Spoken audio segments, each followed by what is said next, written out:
What's up, guys? Welcome back to another episode. Thank you for being here. This is going to be your astrological monthly overview for the month of May 2025. May's an exciting month, guys. I've been waiting for this, and if you've been following me, I've mentioned that once we get to May, everything will start to clear up. We've been in this long period of retrograde, personal planet retrograde, I should say, Mercury retrograde, Venus retrograde, and this very, very long Mars retrograde we've been in since October. And I told you from October of 2024 all the way to May 2025 is going to be this long stretch of slowdowns, delays, retrograde energies, and stuff like that. But we're finally ending it. We're finally at the month where things are we're not getting pulled back by anything. We're not being stopped by any of this stuff. May is going to be the month to really push our plans forward and just get past all of this, slowdowns, delays that we've been in for basically the past 7 to 8 months. It's been a lot. We've been through a lot of crap. There's been a lot of stuff happening in the world, and I'm sure most of our personal lives have been going through a lot of rearrangements in a way. So May is a huge month, guys. I'm really excited. I'm glad that we're finally talking about the month of May. We're already getting basically halfway through the year of 2025. And this is where things really start to heat up. Basically from May, June, July, we have 3 outer planets shifting signs, and we will get those one in May, one in June, and then one in July. And I would just say these 3 months, guys, are probably going to be the most important, the huge bang of what 2025 is actually coming to. So there's there's a lot to talk about, honestly. So let's just jump into it. For the most part, let me just kind of, do some announcements, intro, whatever. But if you are new here, my name is Cody. I'm an astrologer. I've been doing these videos, recording horoscopes, whatever you want to call it, for a while now, actually. I've been really enjoying it, teaching it, studying astrology, all that kind of stuff. It's been fun. So as we get to, the month of May, this is where things we get to the clear air. We get to the more clear energy. There's no more slowdowns. Yes, Pluto is stationing retrograde, but that's not really a big deal, I would say, because we've been in this personal retrograde energy, which is Mercury retrograde, Venus retrograde, and Mars retrograde. Those are the 3 personal planets. And we feel those a little bit more personal, because that's why we call it personal planets, because they're more closer to Earth. The outer planets, they go retrograde every year. It's not really a big deal. But once these personal planets go retrograde, it's kind of a bigger deal. There's a lot of rearrangements happening, reevaluations and setbacks and do-overs and all that kind of stuff, whatever. But yeah, we are finally at the tail end. We're at the light at the end of the tunnel at this month. That's basically May. So yeah, this is a huge month. I'm really excited to talk about this. If you want to stay to the second half of the video, later on in the video, we'll be going over all 12 signs, describing and giving predictions of where all these important transits are happening in these certain placements and certain houses for each zodiac. So stick around for that. I would recommend to at least watch the overview just to get a little bit of information of what we will be talking about, and then that'll kind of guide you with where we are heading towards the later half of the video. So huge announcement. I've been kind of having this little secret, laying low a little bit, just trying to figure a little stuff out, but my merch is back. I know in a couple videos ago I said that the merch was gone. That website is gone. So there's no more of the old website that I had. I had a rebrand. I made a new website. It looks cool. I'm actually wearing the name brand t-shirt right now. I got the new merch right here too. So I will show you how to get there. So this is gonna be the new merch website. This is called Codifer's Universe. My old website I had was called Codifer's Astrology. But Codifer's Astrology is my Patreon name. So if you are interested in joining my Patreon, that's Codifer's Astrology and stuff like that. And these will be You'll be getting these videos like a little bit earlier than when I post it on other platforms. I'm actually thinking about doing some other content as well, like kind of just expanding it, just kind of putting that out there. I have some ideas, but yeah, I need to just get the time to actually get it. But yeah, so if you want to know where to get it, let's follow me on Instagram. This is where I will be posting my stuff. So it's the same thing, you know, you go to the links and you go to the last one, merch website, codeofirstuniverse.myspreadshop.com. Just basically the same. So click that and then it'll take you to the website. So like I said, it's basically like the same kind of thing. It's the same company, same, you know, design, stuff like that. It's got all that stuff, the clothing and stuff like that. It's just a new name. So, but yeah, here's the merch. This is the Neptune and Aries merch. This is the most recent one that I added. At the moment, I'm actually having a 20% off sale in like the middle of April. That's where I'm recording this. But yeah, new merch will be coming out like in May. I already have the Gemini merch design already kind of in the works. So that should be out by the time May gets here. Here's some Taurus merch. You know, we're basically going through Taurus season at this time. Here's some of the Aries merch. Yeah, so the merch is cool. I mean, the merch is back, you know. I don't really know. I mean, somebody changed some type of like way of how we were, you know, I guess selling stuff or whatever. And I don't know, things got a lot of pretty funky back then. But so whatever, you know, the old merch website is gone. We're back in business with this.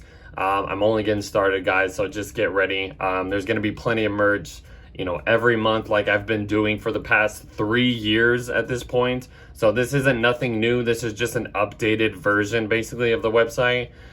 So yeah, this is cool. I'm excited about this. Here's some of the Chinese zodiac lunar new year, I should say. It's the year of the snake.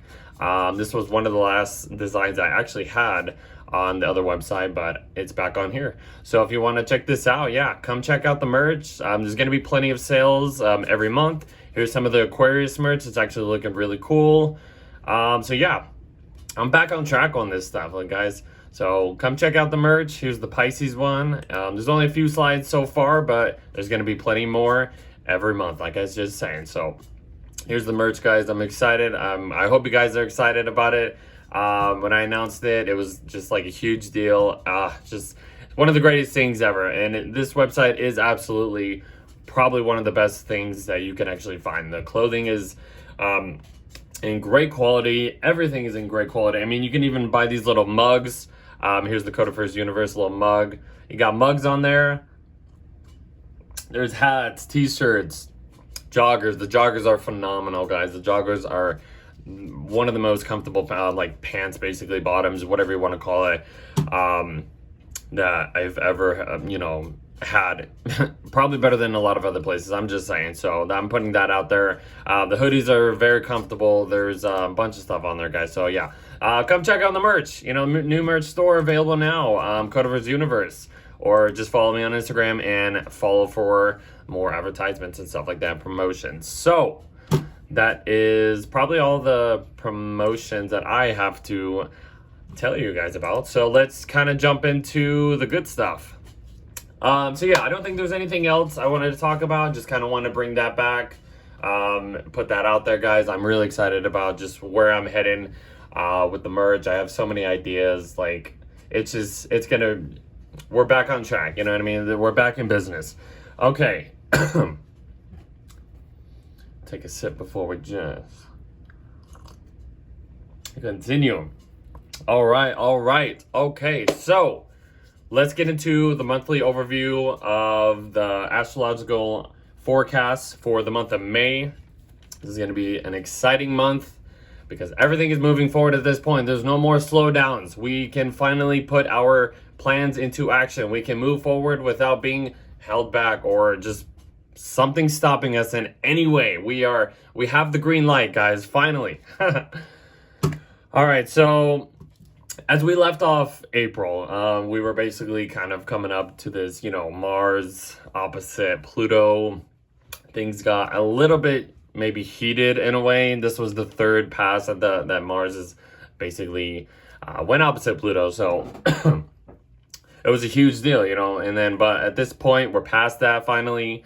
Venus basically just re-entered Aries at this point, so she's kind of finishing up her shadow. Same with Mars and also Jupiter. We will get to that. But the first thing happening is basically Venus is going over a conjunction to Neptune. So this is the third pass of Venus going into a conjunction with Neptune.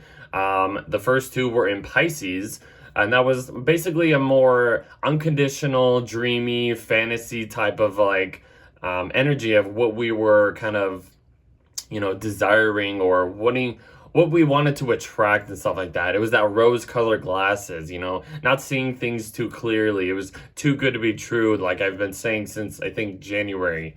But this is in the sign of Aries now, because not only is Venus in the sign of Aries, Neptune just entered the sign of Aries, and that's been a whole new, you know, dreamy, elusive, like kind of spiritual action kind of type of vibe and stuff like that. So, like, we're going to be dealing with Neptune and Aries over the next 14 years. So this isn't, you know, this is just the start. But having, you know, Venus coming up to a conjunction with Neptune, this is just really like giving us just new rose-colored glasses that is really sparking our interest when it comes to like just anything that we want to desire. We may want to, you know, be a little bit more action oriented in how we, you know, get through things, even if things feel uncomfortable. Venus is in her sign of detriment, which, you know, is basically, she doesn't have the proper tools to actually get what she wants or operate in a way that she normally likes to do, because she's in a Mars ruled sign.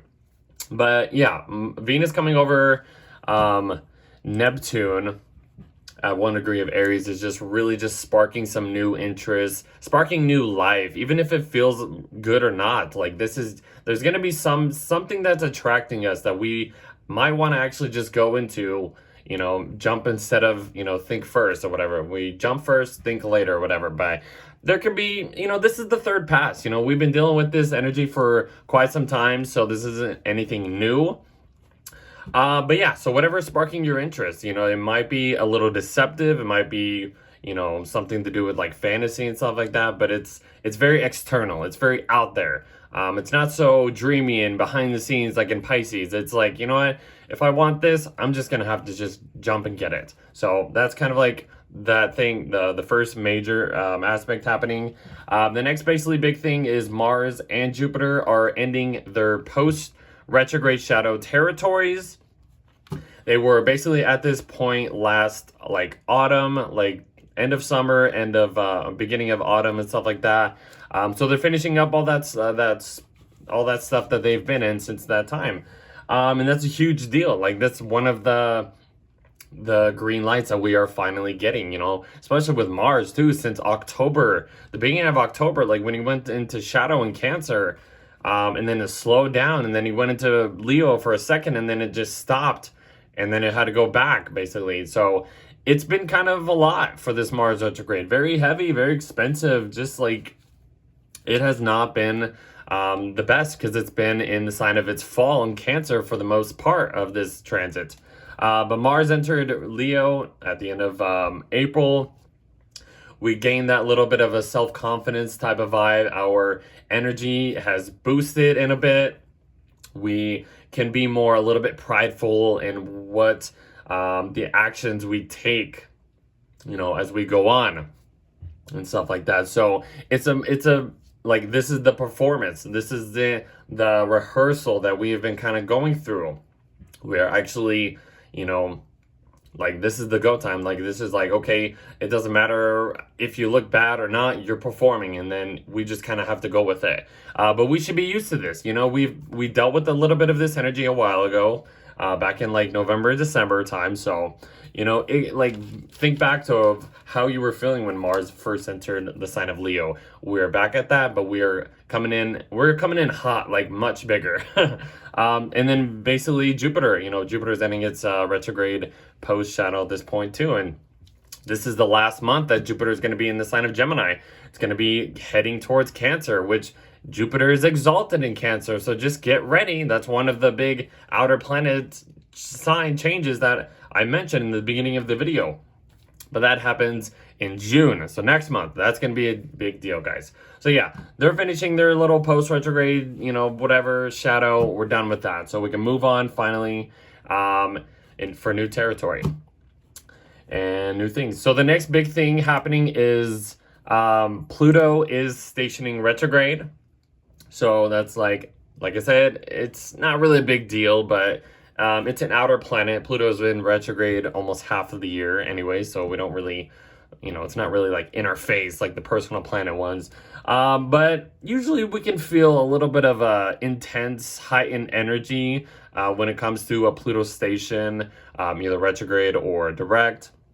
But yeah, so not been the biggest thing in the deal in the world, but kind of reflecting on, since Pluto's been in the sign of Aquarius since last November, there's been, some change of scene, change of vibe in a way. I know this is kind of one of the highlights that happened back in, I think December, that one guy basically kind of took down the CEO of that healthcare thing or whatever. I think his name was Luigi or whatever, but I know that was kind of a chaotic and horrible, incident, but that was basically kind of I guess somebody rebelling against the old systems that we have been kind of going through. Pluto, was in the sign of Capricorn since 2008, so there's been a lot of the capitalistic, government control, corporation, just intensity and stuff like that. But we're moving into, this futuristic, to the people. This is just basically revolutionizing a new energy into this stuff. And I don't know, I mean, that was just a little example. We also had a bunch of plane crashes, which kind of is Aquarius rules kind of that upper 10,000 view space, where basically aircraft flies and stuff like that. So I don't know, it's just a few things that I've been kind of thinking of. Because that's just kind of a few just aircraft, and it's just there's scarcity and there's fear when it comes to that stuff, because there's been incidents happening all of a sudden, which is weird. But I don't know, I've been kind of just wanted to put that out there, give a few examples of what we've seen and stuff like that. So maybe having Pluto stationing will kind of give us a little reviewing process of what we've been kind of dealing with since November and stuff like that, and how can we adjust and maybe pull out the old junk that's kind of out there and transform it in a way that can help us in the long run. So I don't know, there's a few things I wanted to at least say on that. The next big thing is Venus is actually coming into a sextile with Pluto. So this is the third pass. This isn't something new, just empowering, connecting with other people, and just feeling somewhat of empowerment and new, just kind of connections, just boosting up what you want to value and stuff like that. Excuse me. But just, Venus is in Aries. She's in, she wants to be, very hot girl. I'm going to get what I want. I don't care what it takes or whatever. And sextiling Pluto is just, like I said, kind of maybe connecting with certain people and boosting that confidence up and anything that you want to kind of chase after and all that. It's just, a little sex out. And she's been doing this is the third pass at this point, so it's nothing really new. So yeah, feel empowered if you want to connect with other people, or, whatever you were desiring, it'll kind of attract certain things, small things, not big things. Another sextile happening at this point is Mercury is sextiling Jupiter. And Jupiter is in a Mercury ruled sign, and it's connecting to its ruler via sextile. So this is kind of I'm connecting with the owner of this, house that I've been kind of been a guest in. And it's just kind of just giving a little last hurrah, okay, here's whatever you need, here's a little gesture, here's this, here's that. It can be very charming, very exciting, very just youthful in a way, because Aries and Gemini, I would say, is a very kind of youthful energy. This could be very playful, even when you're connecting with other people or trying to learn anything. Yeah, you know, this can be a little exciting. These two little sextiles happening with Venus sextile Pluto and Mercury sextile Jupiter is just kind of just giving, you know, creating lightheartedness and, you know, just trying to enjoy things in a bit. Yeah, so just kind of like take advantage of that. The next big thing is Mercury is going into Taurus. So Mercury gets out of Aries. It's not so impulsive. It's not so like to the point, just boom, boom, boom, boom, boom, boom. Mercury in Taurus slows down. It gets grounded. It starts to have a more methodical kind of way of communicating and processing information and stuff like that. So yeah, it's in a fixed sign, so it's not really changing its mind. It's kind of just keeping its keeping its consistency to stay informed into, you know, for anything that we are trying to process, anything we are trying to, you know, just communicate in general and stuff like that. So Mercury in Taurus, I mean, yeah, this is a very enjoyable, calm kind of energy. If you know anybody that has Mercury in Taurus, they just have this, you know, very enjoyable kind of soothing way of communicating and stuff like that. It's not so like not so Mercury and Aries, which is like very confrontational in a way, or very attackful. It's just calm. Mercury's in a Venus ruled sign, so it has that, you know, beautify way of expressing stuff. So I don't know, just kind of low key words of that. But yeah, we are kind of building up at this point to the full moon in Scorpio, which could be another full moon, which can be a little intense. The moon is in its sign of fall, so that's already feeling a little bit, you know, that deep gut feeling, you know, that, ooh, you know, kind of feeling and stuff like that. And it's at its fullest. You know, this is the peak point of the month, so energy is going to be maybe a little high at this time, maybe a little extra high, because it's in the sign of Scorpio. It's at its fullest. It's going opposite the Sun and Uranus over here in Taurus, so this could bring some unexpectedness. You could even say it's in a T-square with, you know, with Mars over here, like sign base and stuff, like zodiacal sign base. So there could be some tension there, you know. A lot of fixed energy is kind of like building up in the month of May, which is kind of just creating a stalemate. Nothing's really changing. Everybody's at a, you know, pointing fingers or just like, you know, it's not really moving in. But yeah, the full moon in Scorpio, yeah, this could feel a little extra intense. This could feel very, you know, sensitive, you know, especially going opposite Uranus. I mean, every time the moon goes opposite Uranus, there's something that just throws us off in some way. So kind of be careful on that. I mean, yeah, like I've mentioned, the sun is kind of coming up to a conjunction with Uranus, which could feel a little liberating in a way. It's just gonna disrupt, shake up something, shake up our routines and stuff like that.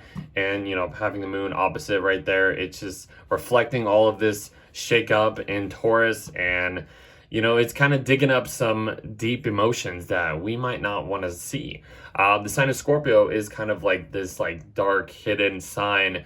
So it's like you're putting the sun shining a light on this dark area, and the moon is just reflecting, you know, it's like a mirror. You ever shine a light at like a mirror and you just see the mirror just like bright? That's kind of what it is. And then you start to see like around you and you're like, whoa, there's like all these like cobwebs and spiders and like gross, you know, yucky things and stuff like that. Like that's kind of what I'm seeing here. And then there's like some type of shakeup in a way, but I don't know.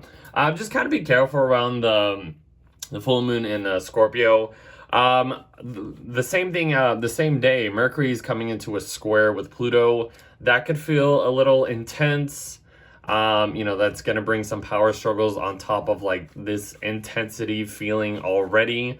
Yeah, this full moon might not be the best, you know, but once we get past this full moon, things will start to feel a little better. Like Mercury's going to make a square to Pluto and then square Mars. That's not going to be easy to deal with, but after that, things will at least start to feel a little better. So just kind of hang in there at this point. But yeah. Let's see. Yeah, okay, so the next thing is basically Venus is finishing up her retrograde shadow. She's back at 10 degrees where she's stationed retrograde on March 1st.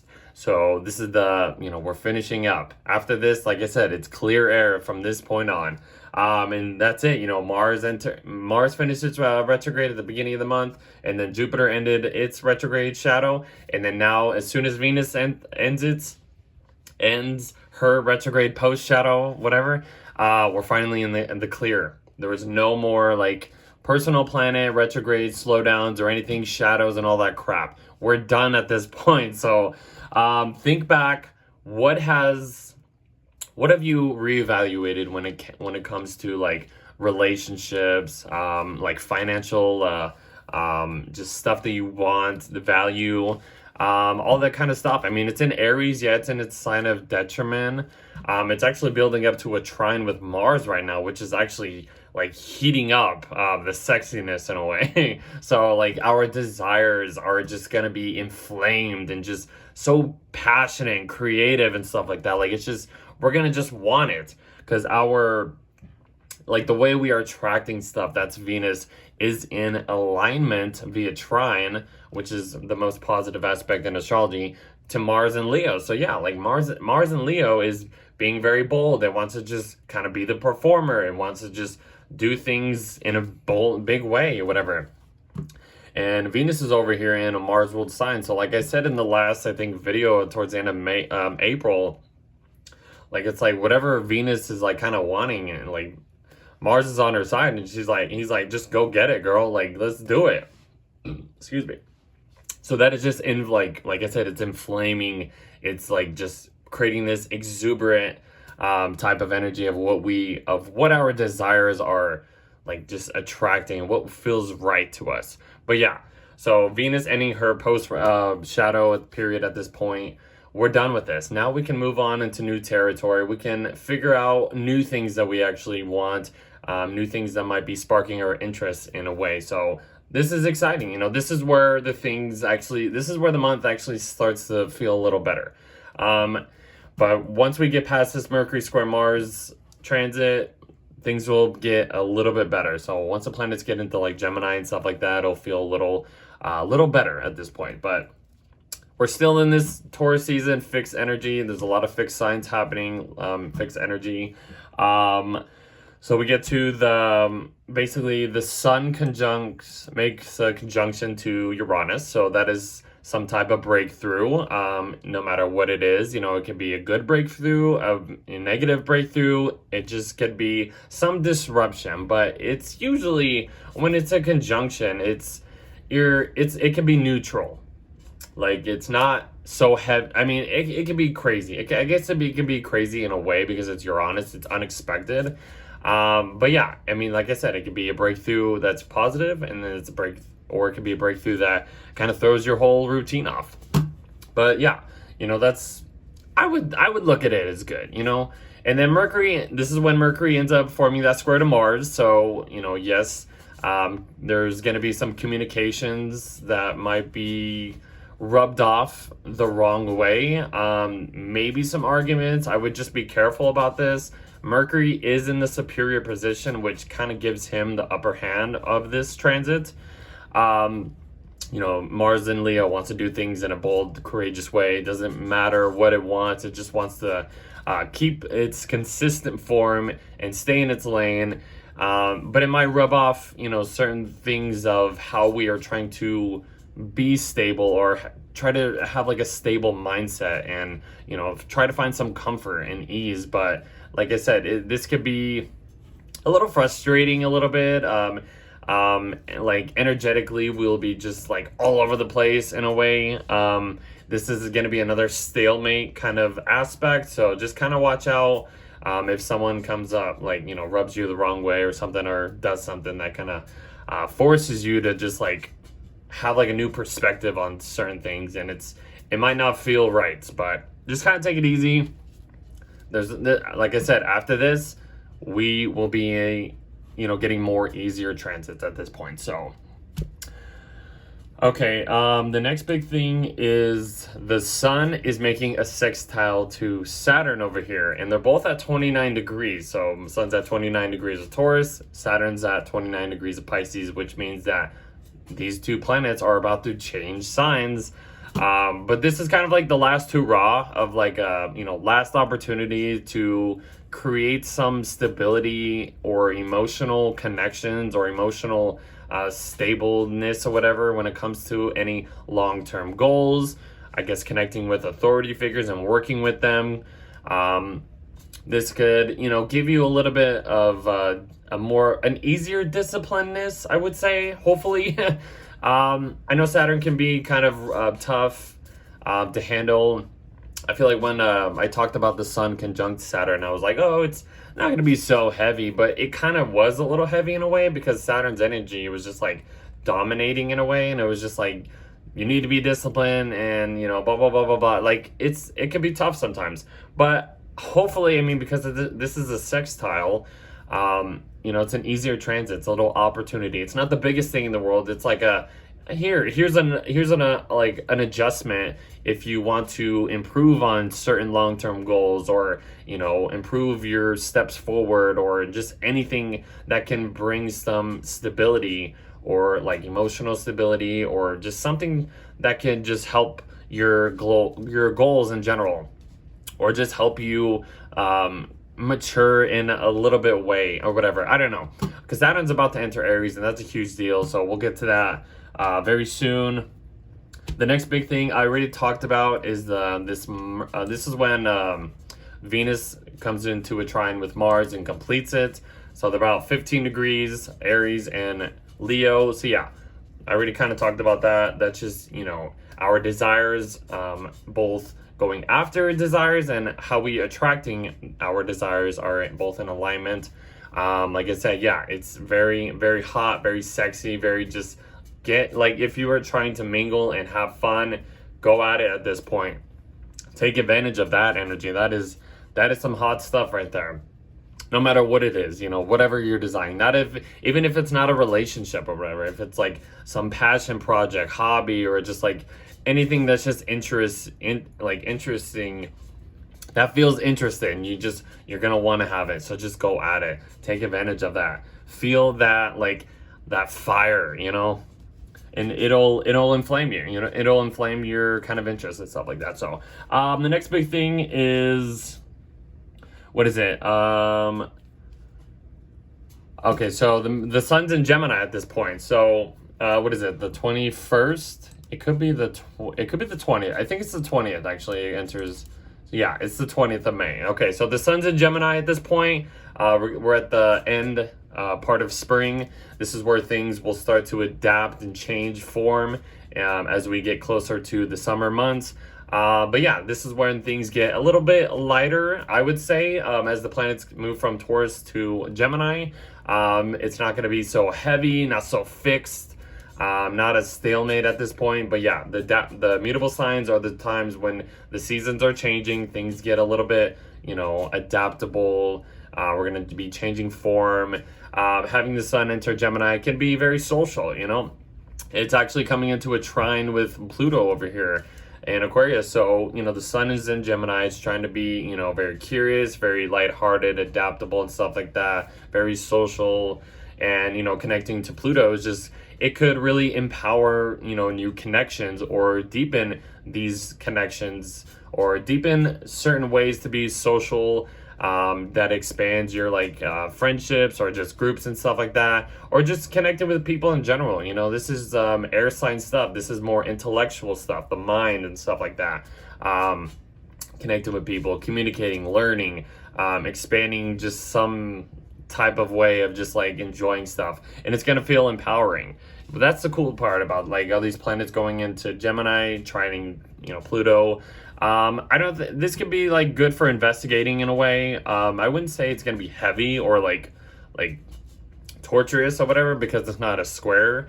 But yeah, this is gonna be a little easier, than what we've been kind of dealing with. The squares from Taurus to Aquarius, and then, you know, Mars in the mix and stuff like that we've been dealing with since April and, you know, a little bit of May.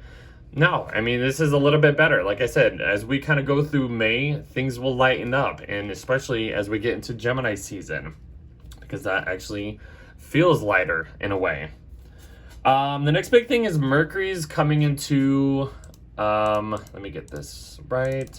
Mercury's coming into, actually, before we get there, Saturn gets into Aries on, what is it, the 24th, 25th? Okay, there's like a few things happening on like this day. Hold on, wait. Okay, we'll talk about this first. Mercury comes into that conjunction with Uranus. I love Mercury conjunct Uranus. This is like very eureka moments. Like something is like unexpectedly, you figure something out. Like if you're trying to work on some project or just trying to think outside the box, this is the day to do it. Because there could be unexpected, you know, solutions that just pop out of nowhere, and you're like, oh, I didn't realize I can do this. Or if you're figuring out something, you're trying to like find a solution, you basically become more innovative, and you figure like unique ways of basically taking care of projects, taking care of your plans or whatever. It's a very just unexpected boost. So yeah, like I said, it's kind of like a eureka moment. So this could be, you know, you discovering something, some new way of thinking. You know, it kind of, like I said, gets you outside the box of like, you know, your way of expressing stuff, processing information. I don't know. It's kind of just, you know, creating some shakeup in a way, but it's a good shakeup in a way. This could be some kind of crazy, chaotic, you know, way of thinking in a way too. Maybe energetically, like I would say watch out for like nervous system stuff. Uranus and I would say Mercury kind of rule that nervous energy, like our nervous system and stuff like that. So this could feel very electricity, like a very electric and stuff, electrified or whatever. I don't know. Yeah, like it's like a lightning bolt, because that's what kind of Uranus is. It's that boom, like that. Oh, didn't expect that.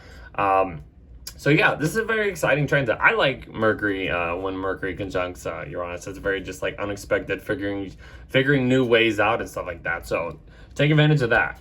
And then basically the next day, Saturn enters the sign of Aries. Saturn hasn't been in the sign of Aries since, well, 29 years ago, I think it was. So like, it was like the spring of 1996. I think it was like April of 1996 is when is the last time it entered Aries.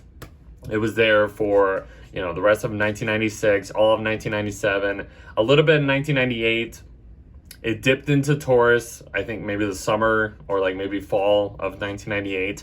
And it stayed from retrograde. It went back into the sign of Aries at the end of 1998 and stayed in there a little bit in the beginning of 1999. So if you were born during those times, you are basically starting your Saturn return. I'm with you.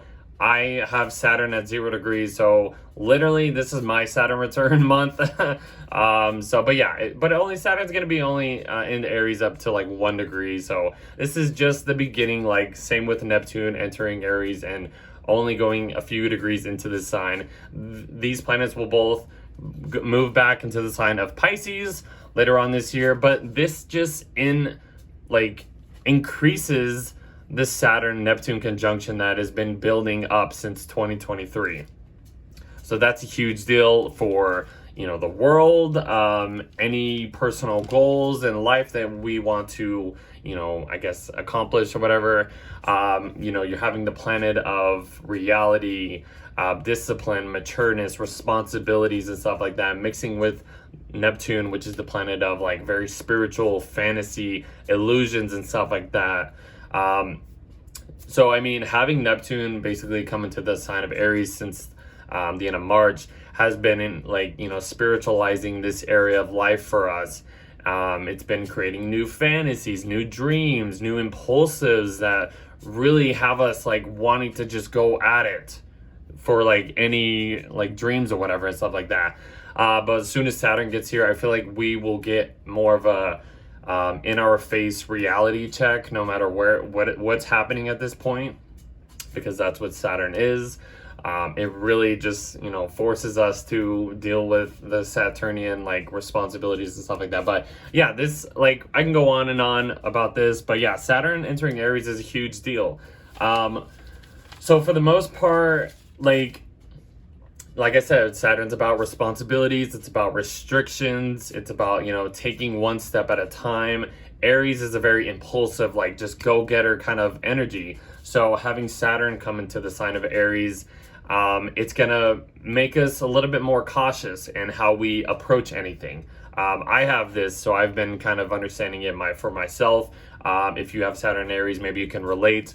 But I just feel like, instead of just like going after anything that Aries energy likes to do, having Saturn here, like I said, kind of gives you that, holds you back in a way. It kind of brings a little bit of a delayed gratification because we need to understand like these steps instead of just going at it. It's like actually thinking before jumping in a way. So, during my 2025 yearly forecast, I wrote some notes. So I'll, mention this a few. So, I mentioned what I've written down. So the last time, like I said, Saturn was in the sign of Aries was in 1996 all the way to like 1998 and to the beginning of 1999. But if you were born in the late 60s, 1967 through 1969, you will also be going through your second Saturn return. So yeah, this energy may have, like I said, some difficulty like showing or, understanding what it is to be like a leader. This is a really like it's a slower build up to be like to understand your own autonomy and like any leadership skills that you are trying to accomplish or just basically do in general. There's a longevity type of energy when it comes to Saturn and Aries. Like I said, Aries energy is very quick. It wants to just jump and just, jump to the next big thing. What's sparking the new life? What's the new interest and stuff like that? But Saturn here creates those blocks, those walls. It's like you can only go so far because we have so much time to unfold or grow into whatever we are trying to accomplish and stuff like that. So there's an interesting positive side to it, but like Saturn, every Saturn transit, there's always those obstacles, those challenges. It's not easy. It's not an easy road. But I feel like for the most part, I mean, yeah, the world could be delayed in some type of way. I don't know, the leadership skills or roles will be introduced in a new way. I don't know, we could see this in planning out in many ways. There's a keynote that I researched. I think it was like the last time, like in the 90s or whatever, when this happened, but they were cloning sheep. I don't know if it was like multiple sheep or just one, but I forgot what it was, but I wrote down cloning sheep. If you guys remember, I don't know, I was literally like a baby at that point, so I don't really know at this point, but they were cloning sheep or whatever at that time. That was something that was probably never happened in history, and to clone an animal was just like, that was like a huge new thing that we could possibly, I guess, do. So I don't know, maybe some type of way, some type of new way. Well, I don't know. That's just kind of interesting. Anyways, so asserting ourselves will be, we'll have to like take it with a grain of salt, basically, because we have to take one step at a time. This is going to be a 2.5 to 3 year transit. Saturn will be fully enter the sign of Aries by February of 2026 and then stay there until like 2028, like the beginning of 2028. So don't beat yourself up if things don't kind of go the way it's supposed to.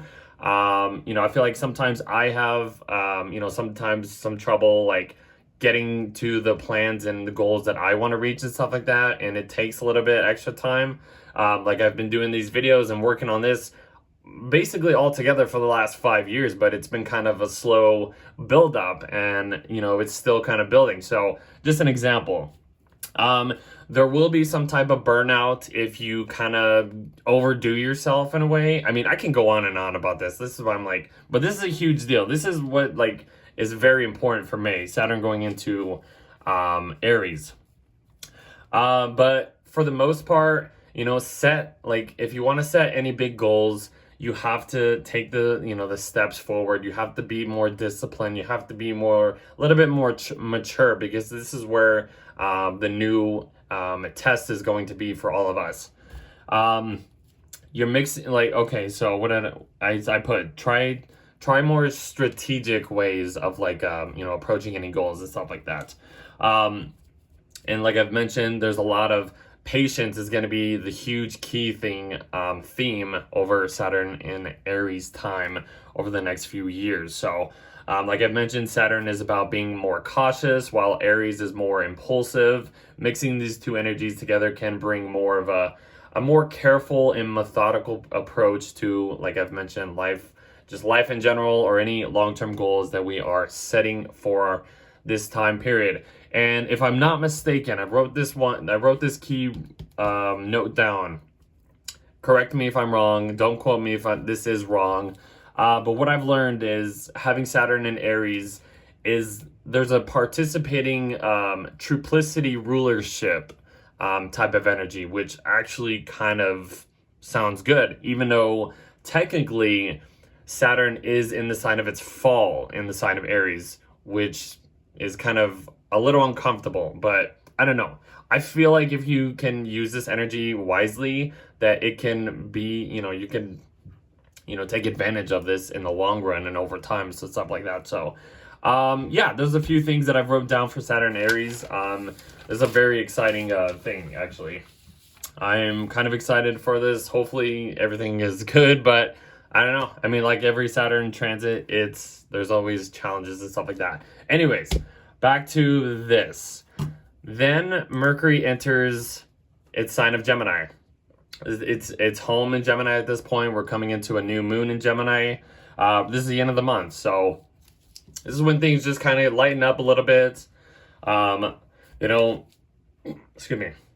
We get out of this fixed energy that we have been in, as these planets have been traveling through Taurus, and now they enter Gemini. The energy will be a little bit more lightheartedness, so like very just breezy in a way. And that's kind of what this new moon in like Gemini is offering at this point. It's a very just, you know, breezy, adaptable, very chatty, very just enjoyable kind of time. And these are the intentions that we will be setting for ourselves over this lunar cycle. And for the most part, they're sextiling these guys over here in Aries and trining Pluto in Aquarius at this point. So there's just like these new opportunities, these new little gestures, these new little ways of just enjoying things, setting things up for like long-term goals and responsibilities and dreams and stuff like that. And then having a trine to Pluto over here is just empowering these feelings and stuff like that, and these energies and stuff. Because eventually, like, Saturn and Neptune will eventually fully get into Aries by next year, and they'll connect with Pluto via sextile, and also Uranus. That's the next one of the next big things is going to be going into. Sorry about that. Uranus is going to be going into Gemini by July. So, and then fully moves into it by I think it's like next spring or whatever, next year, and they're going to be just. All of these planets, you know, being in, like, they've been in feminine signs. Uranus has been in Taurus. Pluto was in the sign of Capricorn. And Saturn and Neptune have been in the sign of Pisces. But now they're moving into masculine signs, which is just, like, shifting from the feminine to the masculine, being more, like, bold in a way. It's a huge deal in society. Like not just society, but just the world in general. The energy is shifting, and this is like I said, 2025 is the transition of these old systems. You know, we're leaving those in the past. We're moving into new territory, gaining new systems and new ways of understanding just big goals and stuff like that. Just a lot of things continuing to change at this point. I mean, we're at the end of the month. I basically kind of just talked about that, and then one of the last things happening is Mercury's coming into the heart of the sun on one of the last days of May. And that is just, shifting our mindset. Mercury's on the far side of the sun, so it's not the Mercury retrograde Cazimi, it's the far side Cazimi, which is just, like I said, shifting our mindset. We're leaving the old stuff and moving into new territory, basically. That's kind of just how May, unfolds over this month. So this is a very exciting month, guys. We're finally done with all of the retrograde energy stuff. So it's a very, very exciting time at this point. So hopefully that was I think that was a pretty good overview of the energies of the month of May. Like I said, it's a very exciting month. Everything is moving forward at this point. So we can at least, be excited about that. There's a few bumps in the road, like always. And it's, we're not just going to have one just easy month. There's always going to be something, which is okay.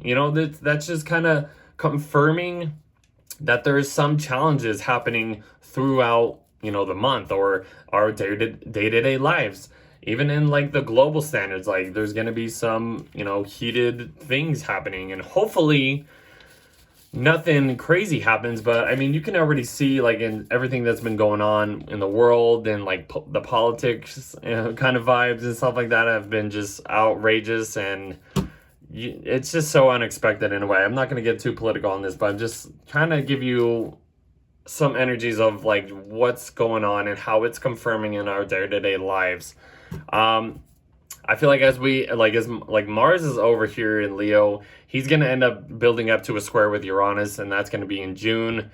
That could be annoying to deal with, but once we get past that, he'll get into Virgo, and that'll be kind of new energy to talk about and all that stuff. But we'll get there. June and July are going to be some interesting months. So for the most part, these planets are free. There's no more personal planet retrogrades until July. That'll be when Mercury goes retrograde in the sign of Leo, I believe.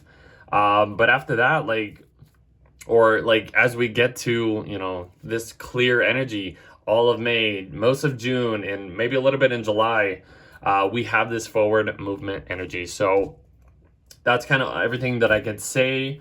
So yeah, I hope you guys enjoyed this overview forecast. It's always nice to talk about this and describe the energies of each month. We will go through, we'll shift into the horoscope at this point. It's been kind of a lot, lately. I'm trying to just at least catch up on some work. So I feel if my energy doesn't seem too excited, I'm just trying to, I'm at this point where Venus just stationed direct. So I'm at this point where I'm finally. So I'm recording kind of around the full moon in Libra in April. But yeah, like I said, after that, after we get Venus direct, everything's going to start moving, at least in the green light. There's not going to be so much setbacks. So let's switch into the horoscopes. I think that's enough to talk about. Yeah. So let's just, start with Aries rising. This is what we will begin with. So if you enjoyed the overview, please like, share, subscribe, share your comments. Tell me what you're excited about. Tell me what you're not excited about. I don't know. Share your comments. I love to see your comments. It's exciting. Follow me on any other platform. Follow me on Patreon. Become a member. It's $10 a tier. It's a very exciting opportunity that you can at least have. You'll get these videos a little bit earlier than when I post it on to Spotify. Follow me on Spotify or just YouTube in general. I'm on TikTok. I'm on TikTok as well. I kind of share these little clips through the videos and stuff like that. If you're interested in that, or just follow me on Instagram where I post most of my content, basically. So, okay. Let's jump into the horoscope. So Aries rising. I usually kind of focus on the rising sign and not just the sun sign, because the rising sign is going to be a little bit more accurate on how we are describing these predictions and stuff like that of the energies going through each month. So starting with Aries rising.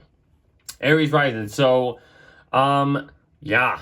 There's, we still got this build up, this stellium happening in your first house. You got Venus and Neptune kind of like entering your first house for a little bit. There's some, this is the third time. Venus is finishing her retrograde cycle at this point. So these desires, these new things that are sparking your interest might, feel a little bit like, oh, okay, this isn't nothing new, but this is like, okay, I actually think I do know what I want from now on. And you won't be so set back or delayed on certain things. Like, they'll have like having a conjunct in Neptune, there's like this spiritual kind of vibe to it. So like it might be too good to be true, but who cares at this point? Like, this is kind of like the point, like the energy. So kind of just go after it. And then basically Mars is ending its shadow period, same with Jupiter at this point. So Mars is leaving this retrograde territory it's been in. It's in your 5th house, so this should feel a little bit more exciting when it comes to like dating, mingling with other people, just doing some hobbies or entrepreneurships and stuff like that, like any of the dating inspirations, just going after your passions, a very fertile time and stuff like that. Like, it can be exciting at this point. Jupiter basically going out of its retrograde shadow at this point in your 3rd house. Think about what's been expanded when it comes to communicating. Your social network or your immediate environment, and what has grown in that area for you and stuff like that. We're finally ending that point for you guys. And the next big thing is basically, is Pluto stationing retrograde in your 11th house. So, I mean, not the biggest deal, I would say, but Pluto stationing retrograde, it's in your 11th house of groups, people, friendships, networking, your lifelong goals and stuff like that. Like, so think about, there's like this deep, intense, feeling of how you want to accomplish these lifelong goals, working with other people and stuff like that, and how you can connect with other people, and that can like basically magnify these outcomes, or magnify new opportunities for any goals that you have working with other people and stuff like that. This is just going to be the reviewing process. So the next big thing is Mercury is going into Taurus in your 2nd house. So you're probably going to be thinking about, how can I create a more stable, financial, vibe for you. Like, how can you create some more of a security? Your mindset's just going to be focusing on what you need in order to, have like just a stable kind of like financial stuff or whatever, or just possessions and general values and stuff like that. Like, yeah, you'll be thinking about that. Like, your work ethic might be a little bit more methodical, taking one thing at a time, one step at a time into, forever, whatever you're trying to at least, I guess, possess in a way. Like, if you're thinking about earning more money, like, this would be a great time to earn money. The next big thing happening is the full moon in Scorpio in your 8th house. So there's something being, your 8th house is ruled by Scorpio. It's a very hidden, intense, intimate, sexual, taboo type of area. And the sun is shining a light on that, and the moon is reflecting all this stuff in this 8th house. And the 8th house is just all about, these deeper relationship connections that you have with other people. This can be about other people's money. This can be, something coming to light when it comes to like paying off debt, or using other people's resources to, I guess, help you be more stable in a way. Even if you have like a partner or something like that, and you're kind of like, you have to get through the yuckiness in order to actually find some type of stable like connections and stuff like that. So yeah, the next big thing happening is Venus is ending its shadow at this point in your 1st house. So that's exciting. You're finally done with that. So yeah, you can just kind of move on from that. You can enjoy what you actually want to get, you know. Venus in your first house will, you know, beautify your personality in a way. It might be a little bit more aggressive. It might be a little bit more confrontational, but you're kind of like out there. It really like just brings this external like desire of like, I want this and I'm gonna do it or something like that. I don't know.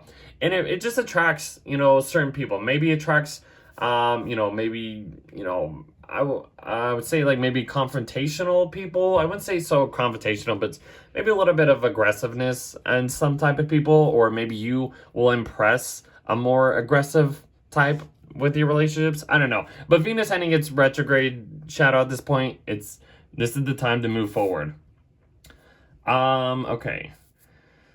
Next big thing is Sun is going into Gemini, moving into your third house. This is just, you know, focusing on your immediate environment, focusing on communication, being social and stuff like that.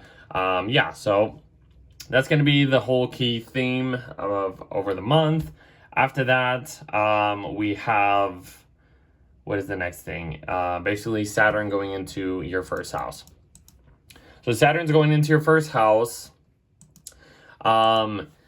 That's a huge deal. You know, that's gonna, like, I feel like Saturn going into anybody's first house is really gonna put a more responsible personality on you. So even if you are trying to, like, you want to impress people by a certain way and stuff like that, but Saturn will bring some heaviness to, you know, give you a new test of how you can impress others, how you can show up in the world and stuff like that. Like, this is just giving you a little taste, even if it feels a little challenging and stuff like that.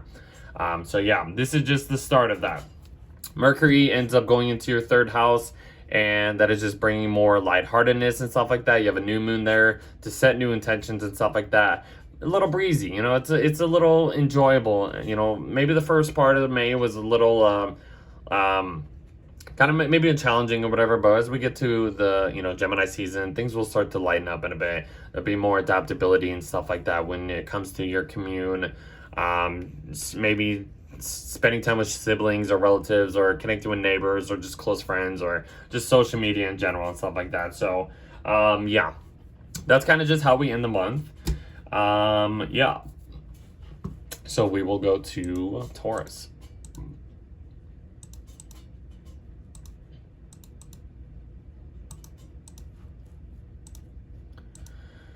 Okay, so we start the month for you Taurus risings. You know, we have all this stuff in your 12th house. Things are kind of getting behind the things that are in the behind the scenes, or you've been kind of like, you know, wanting to stay low key when it comes to like desiring certain things. I mean, Neptune is conjunct Venus at this time, so this could be a little bit of a, maybe an illusion, deceptive type of low-key type of way of what you want to, how you want to desire certain things in relationships, or just what you want to value. There's some, you know, hidden aspects to that. The big, and then Mars and Jupiter are finishing their retrograde cycles at this point. So Mars is in your fourth house. It's going to start moving forward. So even if there's any like drama with the family, or some type of confrontational energy happening in your private life, this could, you know, I would just be cautious in a way. But yeah, you're ending all that, you know, slow down, retrograde, delayed energy that you've been in since over the past few months. And then Jupiter ending its post-shadow retrograde in your second house. Think back of what has like been growing at this point. How has your beliefs changed since last May, a year ago, basically? So we're finally done with that. Has your finances increased in some way, or has it been a little bit challenging into trying to have that slow growth of stability that you've been maybe trying to accomplish over the past year, or your possessions and stuff like that? Like, think about that. The next big thing is Pluto stationing retrograde in your 10th house. So things to do with like your public life, career in general. There's been this intensity this deep, secretive, you know, hidden things that has maybe been like uprooted at this point when it comes to like your public life or what you want to do for your career. Maybe there's been some challenges, but at this point, this is just the reviewing process of how you can transform your public life into something, I guess, I don't know, maybe enjoyable for the most part. I don't know. This is only the beginning, so it's not the biggest deal in the world. And then Mercury goes into your first house of Taurus. That is just going to give you a more methodical approach or impression when you are basically, you know, communicating with others and just showing who you are and your personality and stuff like that. A more easier calmness to your personality. The next big thing is this full moon in Scorpio happening in your 7th house. So this is the 1st and 7th house are, you know, the 1st house is all about you. The 7th house is all about relationships. So maybe there's some uncomfortable emotions, push-pull, like intentions when it comes to like you and other people. There might be some uncomfortable like connections that you have to address maybe, or find some balance when it comes to this lunation, even if it feels uncomfortable. Even if it's like, you know, you're digging up old things, old, you know, just junk that, you know, maybe relationships you've been in relationships or whatever, or just any contracts or whatever. Yeah, this is just showing you like what's been hidden, I would say, when it comes to relationships in general. So maybe take it easy on that. Venus is ending its shadow, so your ruler is finally out of its shadow at this point. You can finally move forward. It's in the sign of its detriment still until it gets into your sign next month, but there's some low-key situations happening still, but like she's going to be moving a little bit faster at this point. So I mean, she'll just fly through this 12th house and enter your 1st house of Taurus by next month and get a little, you know, you'll have your ruler in a more dignified sign. So just kind of, you know, just what has changed when it comes to this Venus retrograde? What have you reevaluated when it comes to all this stuff? When it comes to like just anything you want in general. The next big thing is the sun is going into your 2nd house of Gemini. So that's just kind of just focusing on, you know, your possessions, your financial state of mind. How can you create a more stable, secure way? That's going to be the main focus over the next month. So yeah. And then after that, this is when Saturn enters your 12th house. So one thing about having Saturn in the 12th house is Saturn finds its joy in being in the 12th house. It likes to be in the 12th house. There's this distant, kind of low-key, like behind the scenes kind of vibe to it. That's the positive side to that. I mean, yes, Saturn may be technically in the sign of its fall, but there's new responsibilities. There's new ways of being mature. This is going to be the challenge. In your 12th house, I mean, yeah, there might be some maybe mental health stuff that you might need to adjust to or work towards in order to, like, I guess, have a better, like, subconscious, I don't know, approach on your long-term goals or something like that. Like, this can be a weird transit for the most part, but this is only the beginning. So this isn't anything like, oh my God, you're going to be going through hell. I mean, there's challenges and stuff like that when it comes to Saturn, but hopefully because it's in your 12th house and having that joy in it could at least give you a little bit more positive energy for that. But yeah, we'll talk more on that. Mercury will end up going into your 2nd house, Gemini, and you also have a new moon there happening, and we're at the end of the month. So yeah, Mercury's in its sign of, it's in its home sign at this point, and it's working a little bit more. It's kind of focusing, putting your mindset onto like, how can we, you know, plan on, you know, getting more security and stuff like that. What do we need to improve? What do we need to learn or adapt to in order to create more of a, I guess you could say, a secure, stable any possessions, any financial stuff, any values and stuff. Or just, maybe you're thinking about investing it more to earn more money and stuff like that. And this new moon is just refreshing this energy that is happening in your second house. So that's about it for you guys. Yeah, I will see you in the next video. And we get to Geminis.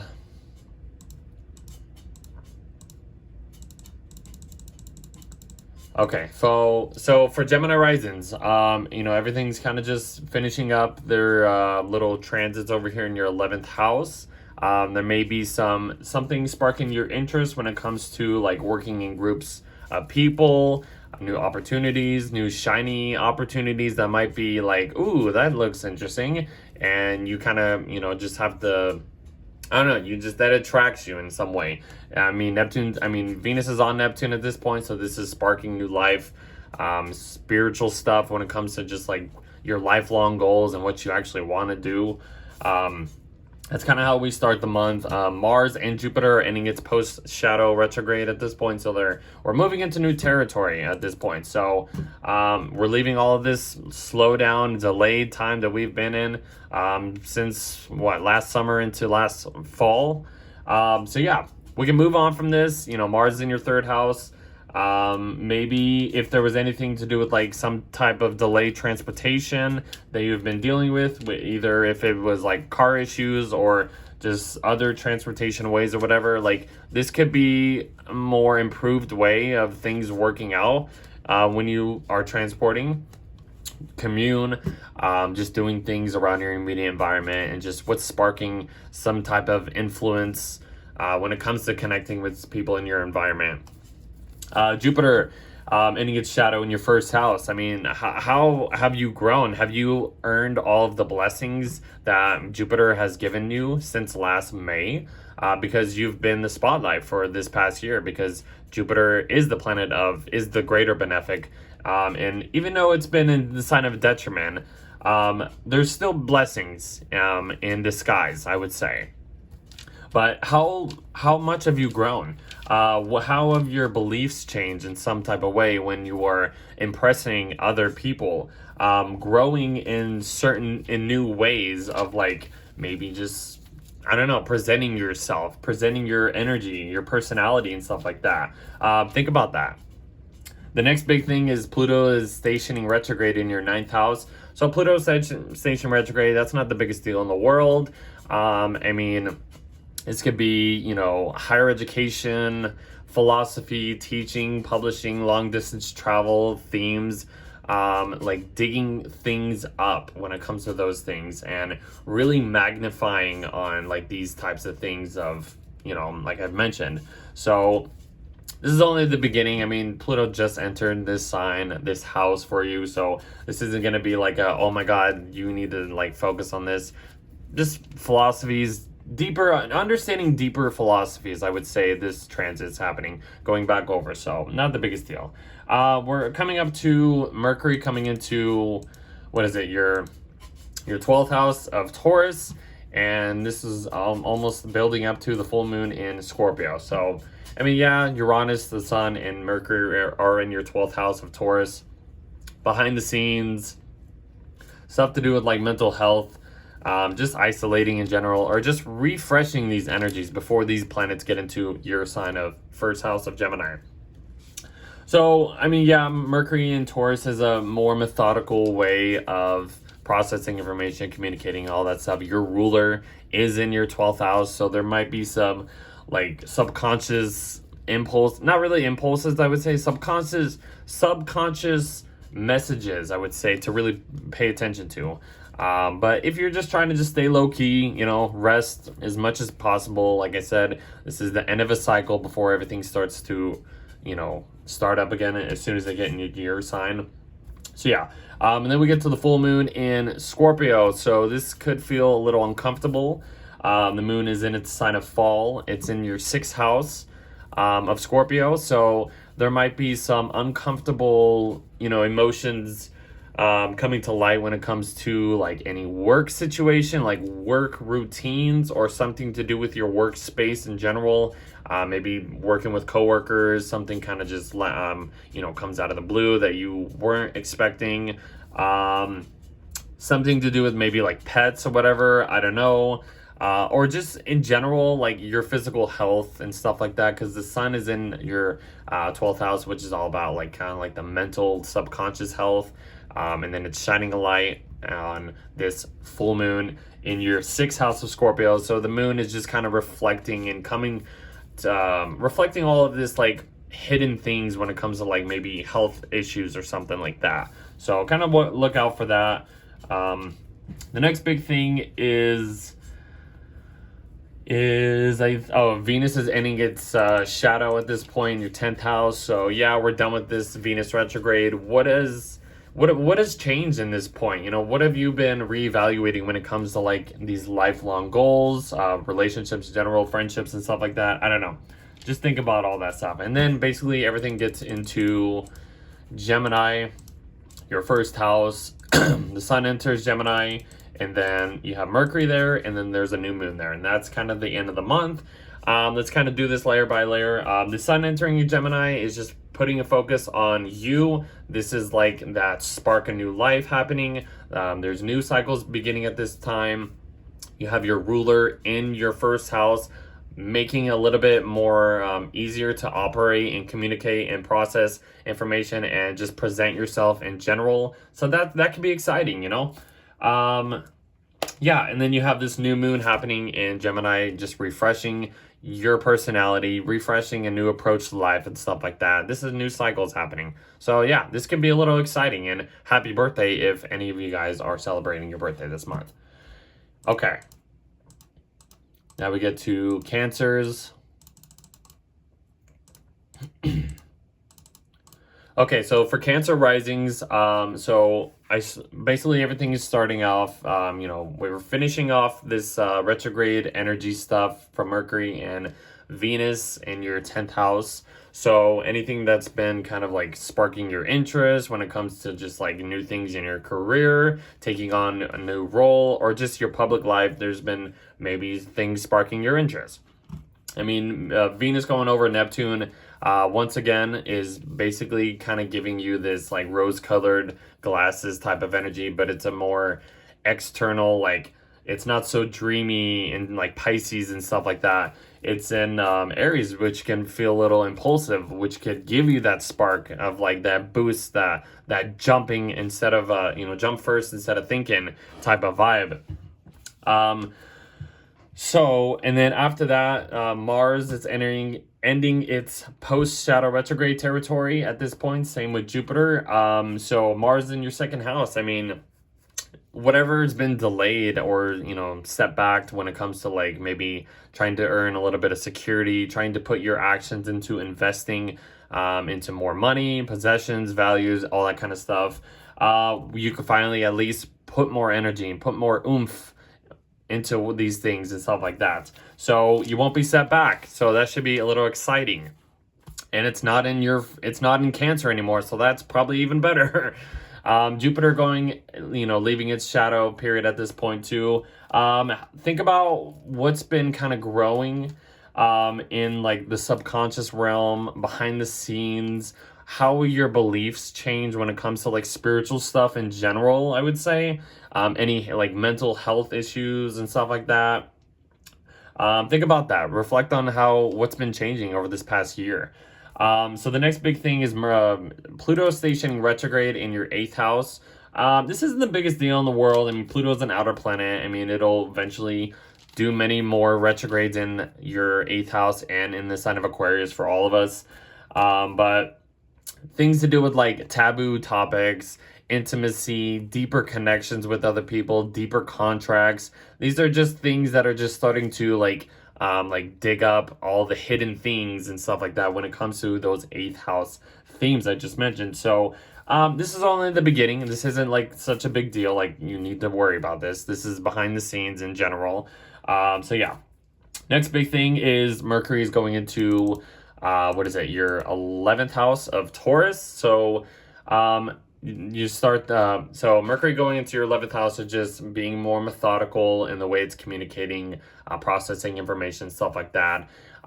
It's going into your 11th house, which is really focusing on your lifelong dreams, connecting with groups of people, and kind of finding shared interests when it comes to like goals and stuff like that, opportunities, community stuff like that. Like, you're going to be thinking about all this. So yeah, let's see. The next big thing is this full moon happening in Scorpio in your 5th house. So I've been saying, this full moon is in its sign of fall in the sign of Scorpio.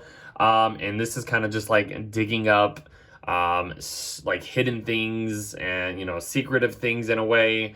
It's in your 5th house. So this could, focus on like children stuff, your self-expressions, creativity, what's pleasuring you, or what, all this pleasure stuff, inspirations, dating, passions, fertility, stuff like that, fertile stuff.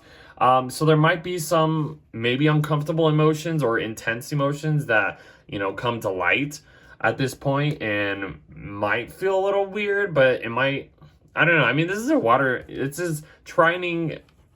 I would say this is working in general for like the water and earth signs, but for the most part, the Sun and Uranus are together, creating some shakeup in your 11th house of like communities, group-based matters and stuff like that. But this inner world, I would say your inner emotions or something like that, which you feel passionate about, you might have to find some balance, even if it feels uncomfortable or something. I don't know. This can play out in many ways. The next big thing is Venus is ending its shadow at this point, so we're done with the whole Venus retrograde. Think back, what has been changed on, what have you been reevaluating when it comes to like your 10th house themes, your career goals, your reputation, how you want to attract respect in public and stuff like that. So that's exciting. We're moving on from that. The next big thing is these planets are basically just moving into the sign of Gemini, which is entering your 12th house. So the Sun gets there, Mercury will get there eventually, and then we have a new moon in Gemini at this point. This is just behind the scenes stuff. Cycles are ending. Cycles will end up restarting once we get into your sign next month of Cancer, towards the summer months. But this is just, even if you want to just kind of lay low for the most part, not do so, like, be out there and stuff like that. It's a more secluded, isolated time. Yeah, I mean, lay low. Even if things kind of just feel a little funky, not so like out there, this is because the cycles are ending at this point, and you will definitely feel the shift once these planets get into your sign, your 1st house of Cancer next month. So yeah, Mercury entering, like I said, it's just your mindset's focusing on more spiritual stuff, mental health stuff, isolation, maybe addictions in some type of way. So yeah, and then the new moon is just refreshing this kind of stuff. So that is about it. Now we get to Leo risings. Okay, so for Leo risings, so we're basically, I'm starting with this like stellium happening in your sign of this 9th house of Aries.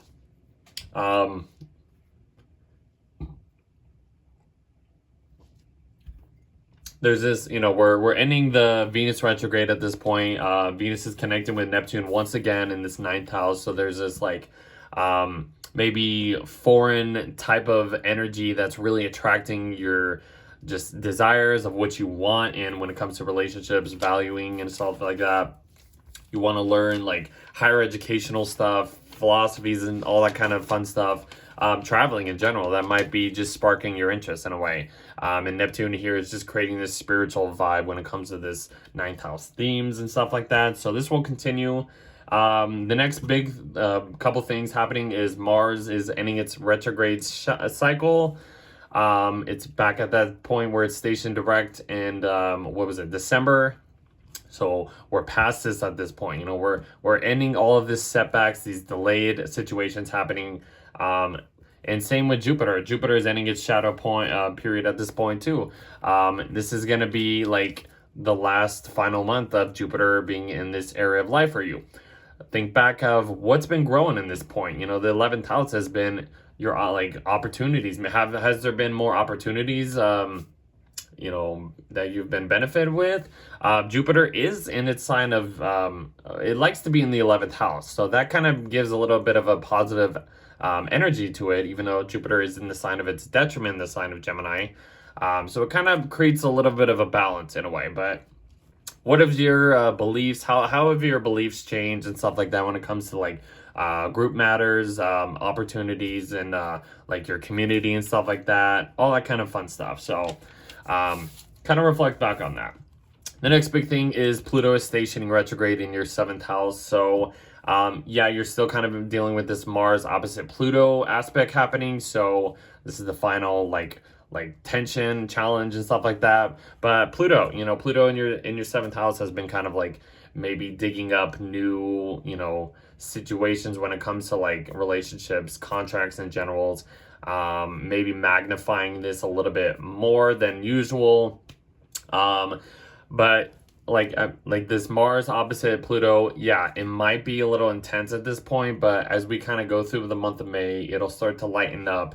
There won't be so push-pull, stalemate, kind of like dominating like relationship people coming at you or whatever. I don't know. Just think about that.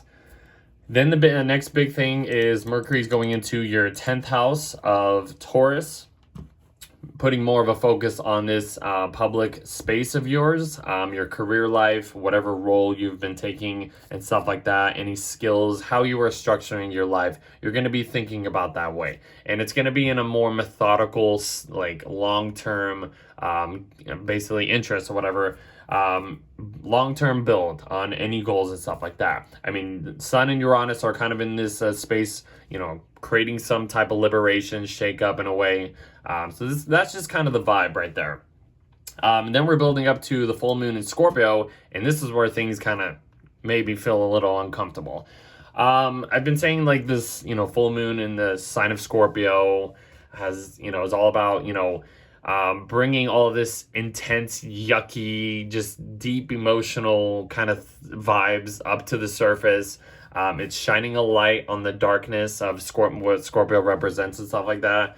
This is in your 4th house, so this could be, you know, some drama. Like I wouldn't be surprised if there's any type of drama happening for you guys, for good or for worse, so whatever you want to say.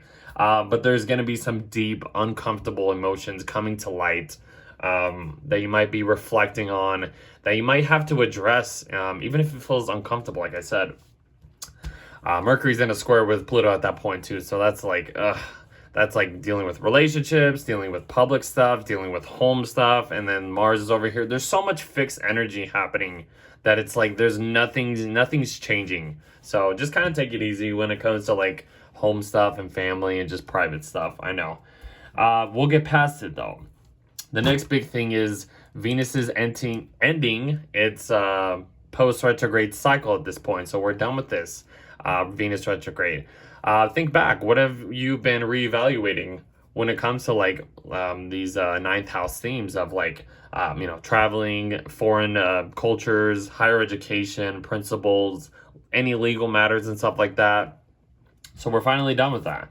The next big thing is everything is just kind of just going into your 11th house of Gemini. The Sun enters Gemini, Mercury will enter Gemini, and then we have a new moon there in Gemini as well. So this is where things kind of feel a little lighter in a way. It's not going to be so fixed energy like I just mentioned a second ago. So yeah, this is where things adapt a little bit, change form. It's focusing on your 11th house. You have 4 planets in Gemini at this point. So like opportunities, you know, doing group matters with friends or just community-based service in general, creating more opportunities and working towards like your lifelong goals and stuff like that. That's what you're going to be probably focusing, thinking about, and this new moon is just refreshing this energy, starting new cycles and stuff like that. That's kind of how we end the month for you guys. All right, Virgos, you're up next. So we start the month, we're kind of still in this lingering retrograde energy. Mars is ending its retrograde at this point. Venus is basically ending her post retrograde cycle at this point. It goes over Neptune in this 8th house. So this is like maybe something sparking your interest when it comes to like just intimacy in general, or just what is it like? Just psychological connections and stuff like that. And it could feel deceiving, but it could also possibly feel good in some type of way. Venus is in its sign of detriment. So, being in the sign of like Aries, it's a very action oriented sign. Venus is going to be very external in how she approaches anything. But yeah, mixing with Neptune. So like I said, this could feel like too good to be true, even if you are dating somebody and you kind of have like certain situations that you are like joint ventures or joint finances could feel good, but might feel a little weird at the same time. I don't know. This can play out in many ways. Paying off debt, just something to do with like other people's finances, could be more attractive and stuff like that. So yeah, that's kind of like how we start the month. Like I mentioned, Mars is ending its shadow period at this point too in your 12th house. Mars in your 12th house could feel a little uncomfortable at times. I mean, it's out of Cancer, which could feel a little better, but I would say Mars in the 12th house can give you a little bit more subconscious impulses on certain things. So kind of be careful in a way. But this is just kind of behind the scenes, maybe doing stuff low key on certain things when it comes to like spiritual stuff, taking care of like your mental health, or just doing any, like, I don't know, like addictions, or following any spiritual guides or something. I don't know. Also, Jupiter is ending its shadow at this point too. And, think back of how things have been growing in this public life for you. Like, how has your career been growing?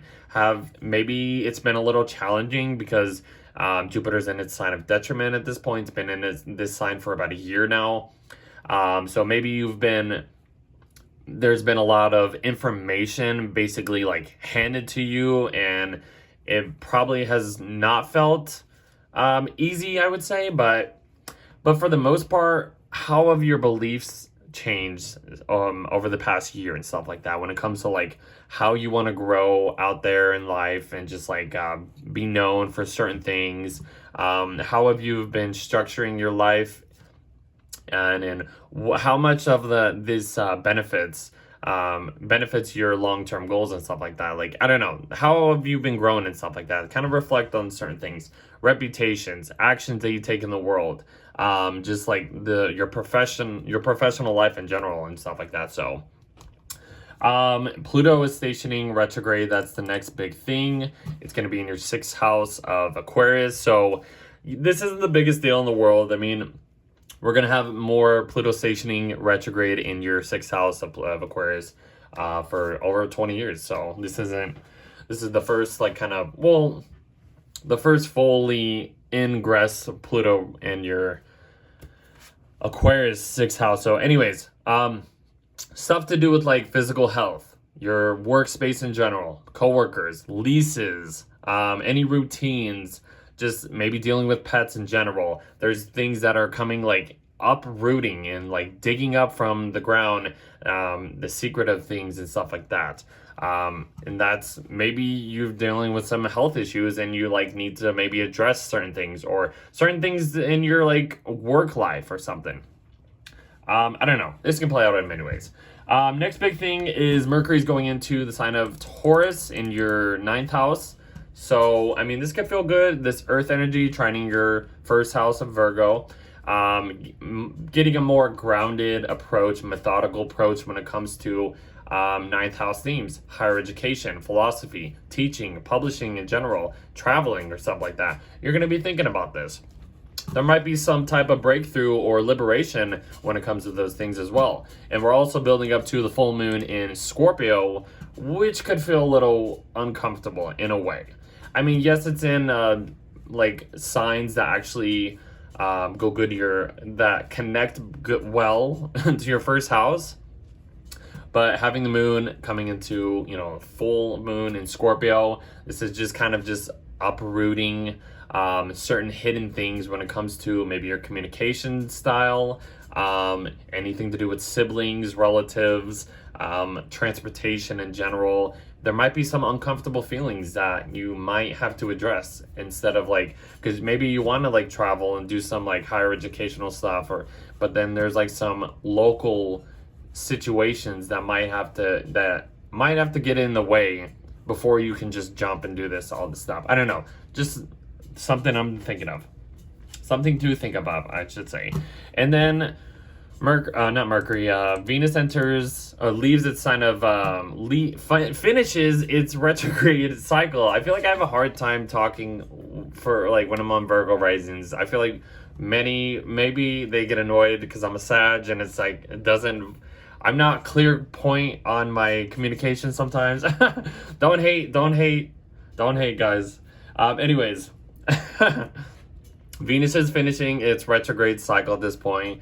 So think back, what has been changing? What have you been reevaluating when it comes to like relationships in general? Because it's been in your 7th and 8th house going back and forth. So relationships in general, contracts, deeper connections to your relationships, intimacy, these soul contracts, just inheritance and stuff like that. I don't know. We're finally done with that. We can move on. Then everything starts to move into your 10th house of Gemini. Let me try to get this right before things. Okay, here we go. So the sun's entering your 10th house of Gemini. Your ruler is entering its home sign of Gemini in your 10th house. So your ruler is working in a better state than it has been, I guess you could say. I'm not saying Mercury in Taurus was a bad state, but it's in a Mercury ruled sign, so you're operating a little better. So all of this stuff is kind of just focusing on your public life, your career, responsibilities, how you want to structure your life. You're thinking about some stuff. You know, it's very adaptable. It's very just maybe communicative, social in a way. So this is kind of just what's happening for you as we get towards the end of the month. It might square, you know, if you have any placements in Virgo, might be dealing with some challenges or whatever when it comes to like maybe authoritarian roles and stuff like that. I don't know. Anyways, that's just kind of how we end the month and stuff. So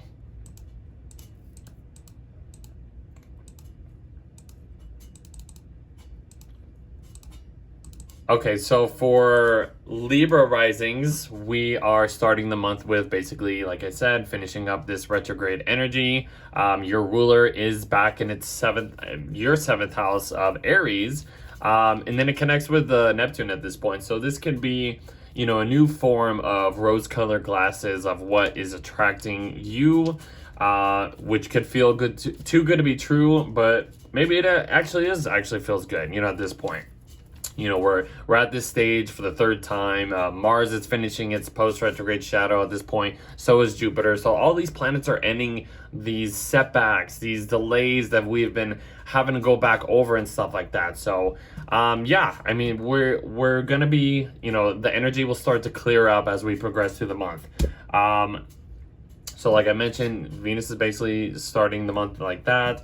Mars ends its shadow period at this point too in your 11th house. So whatever has been, you know, setback when it comes to like group-based matters, your lifelong goals and stuff like that, what you actually want to do out there in life, these opportunities, these community-based like services and stuff like that, doing stuff with friends and stuff. So like we can finally move past us and actually get these plans into action.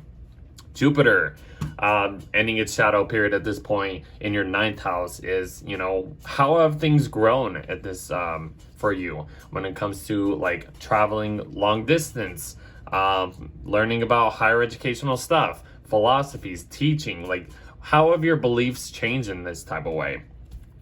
And then we get to Pluto stationing retrograde in your 5th house. So Pluto's been here, you know, for a little bit. It's been kind of entering this part of your chart for a while. So this isn't anything really big or new.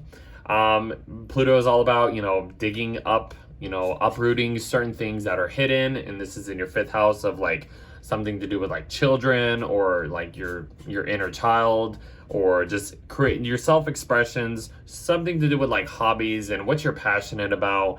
Just gonna be, you know, magnifying this and bringing some type of intensity to it. Mercury goes into Taurus, which is in your 8th house at this point. So Mercury in Taurus is a more methodical way of, you know, communicating, you know, your approach to anything, whatever, processing information. Having it Mercury go into your 8th house, you're just kind of just focusing on these deeper, intimate connections to these relationships, to these contracts that you have been maybe signed up for, or just kind of just, you know, just connecting to in general. There might be some type of like death, rebirth situations, like figuratively or whatever, not literal. Maybe that could be another thing. Some you're going to be focused on maybe like shared resources, something to do with like your partner's finances, or just connecting these two together to improve any like debt or any just refinancing stuff or in general or whatever. But yeah, let's see. And then basically we're coming up to the full moon in Scorpio, which is just, it's in your 2nd house. But the full moon, I've been saying, it's lighting up this dark part of the chart for you, because that's Scorpio for you. But it's in your 2nd house, so this is like really focusing on your finances, your ownership, what you possess or what you want to possess, or just the security in general. So maybe there's some type of uncomfortable emotions that you have to address in order for you to like maybe inherit certain things from other people, or pay off certain debts, or just like it's these money houses. It's your money house versus other people's money house, and you have to find some balance between these two energies. So it might feel uncomfortable in a way, but it'll be all right for the most part, hopefully. The next big thing is your ruler is ending its retrograde period at this point. So finally done with this. We can finally move on into new territory. And, you know, just you won't be set back when it comes to what you actually want to desire, or what do you want to attract and stuff like that. You know, I don't think I've been talking about Saturn and Aries for these other signs, and I apologize at this point, guys. Wow. Okay, so the next thing is basically, you know, everything's going into Gemini, and then Saturn eventually goes into Aries. So we have all this stuff moving into Gemini. This is gonna just start to feel a little lighthearted. You know, just focusing on this 9th house themes, which is about long-term goals, teaching, you know, publishing and stuff like that at this point. So yeah, I mean, if you're wanting to travel and stuff like that, long distance, like, go for it. You know, it might be a little easier. It might feel enjoyable. Your plans, you know, could actually work. Having Mercury there, it's home sign of Gemini, so this is actually operating in a decent way.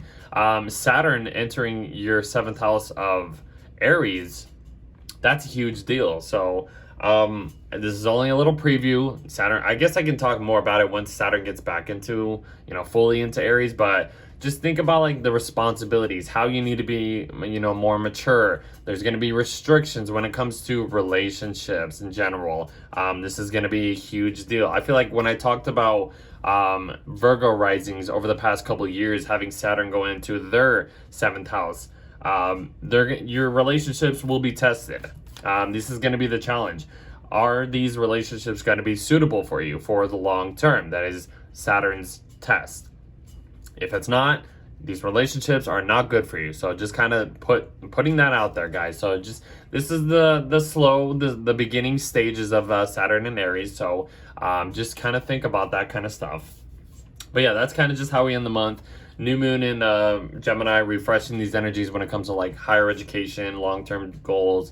Not long-term goals, but just long distance, traveling, philosophies, legal matters, any of that kind of stuff. That's about it. All right, for Scorpios, Okay, so for Scorpios, we are basically starting the month, we're ending all of this retrograde energy. Venus is about to end its retrograde. It goes over Neptune first. This is the third time she's passing over Neptune. It's in your 6th house, though, about like health, physical health situations, your work environment in general, coworkers, leases, anything to do with like pets or whatever.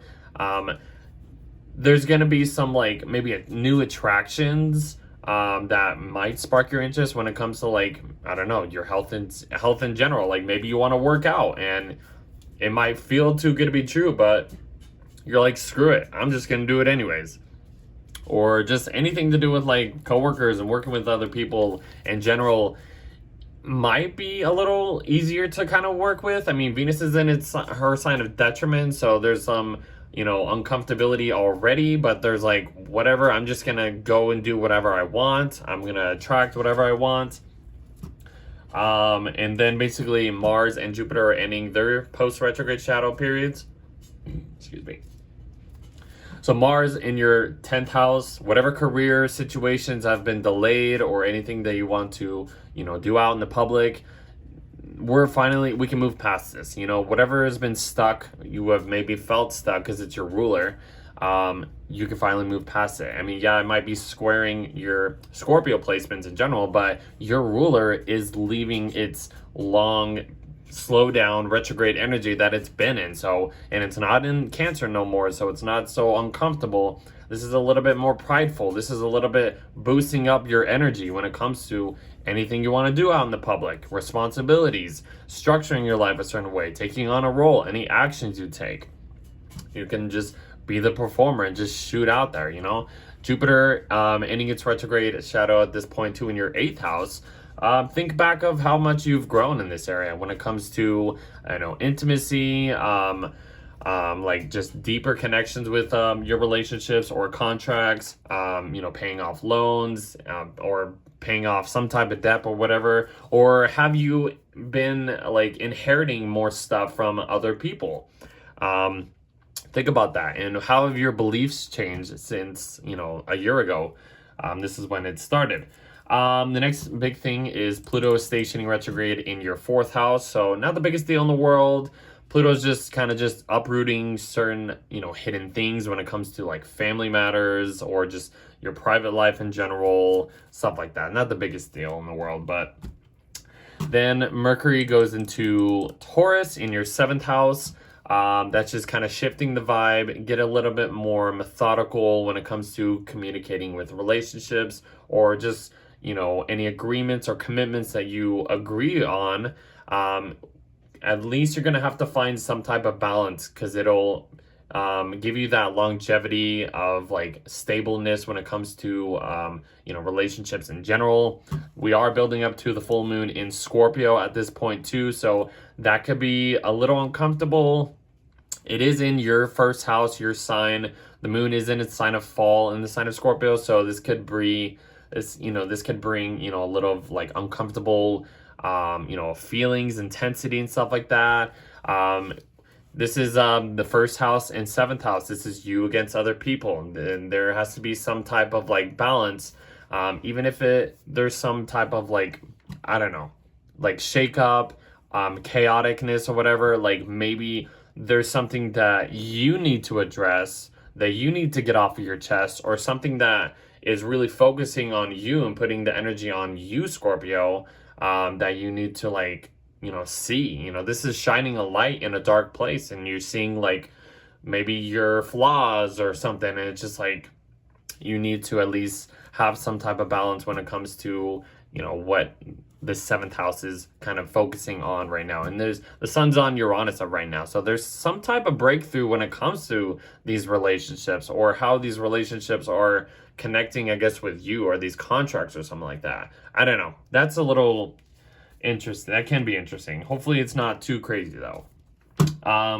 Next big thing is Venus is ending its shadow at this point, so we're finally done with the Venus retrograde.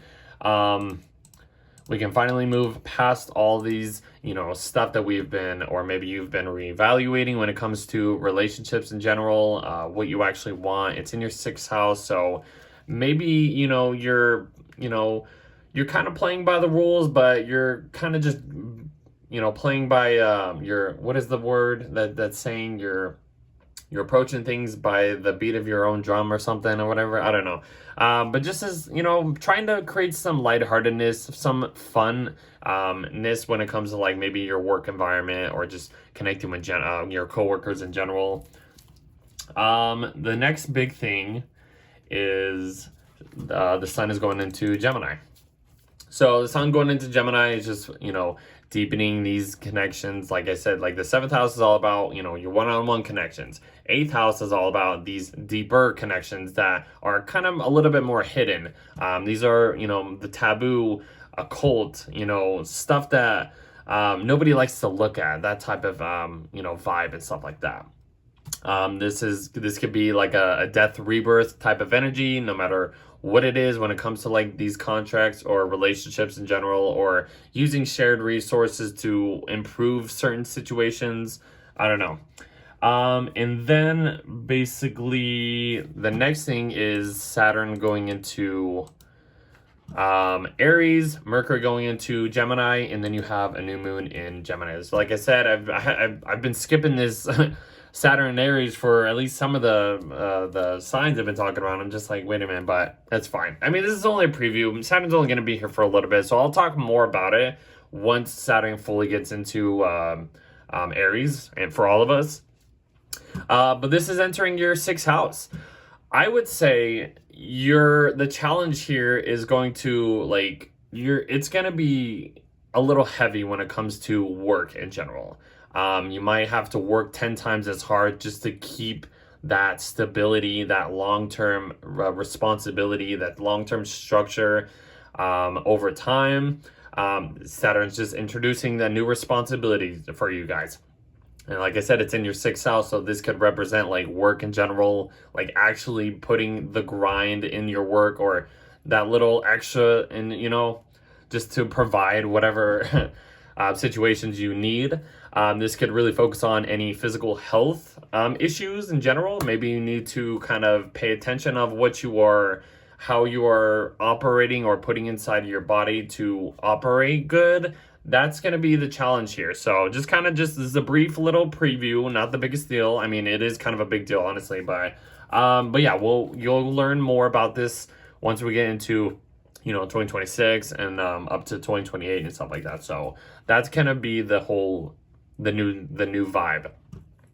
Mercury going into Gemini in your 8th house, just like I said, this deepening connection. Your thought process is going to be focusing on this kind of maybe taboo, occult, just deeper intimacy kind of connections that you have, or you at least want to connect with other people. And there's a new moon here, just refreshing this energy in general. So that's kind of how we end the month, but stay tuned for the longer, Saturn and Neptune going into Aries, giving you this little introducing something new, but we'll get there eventually.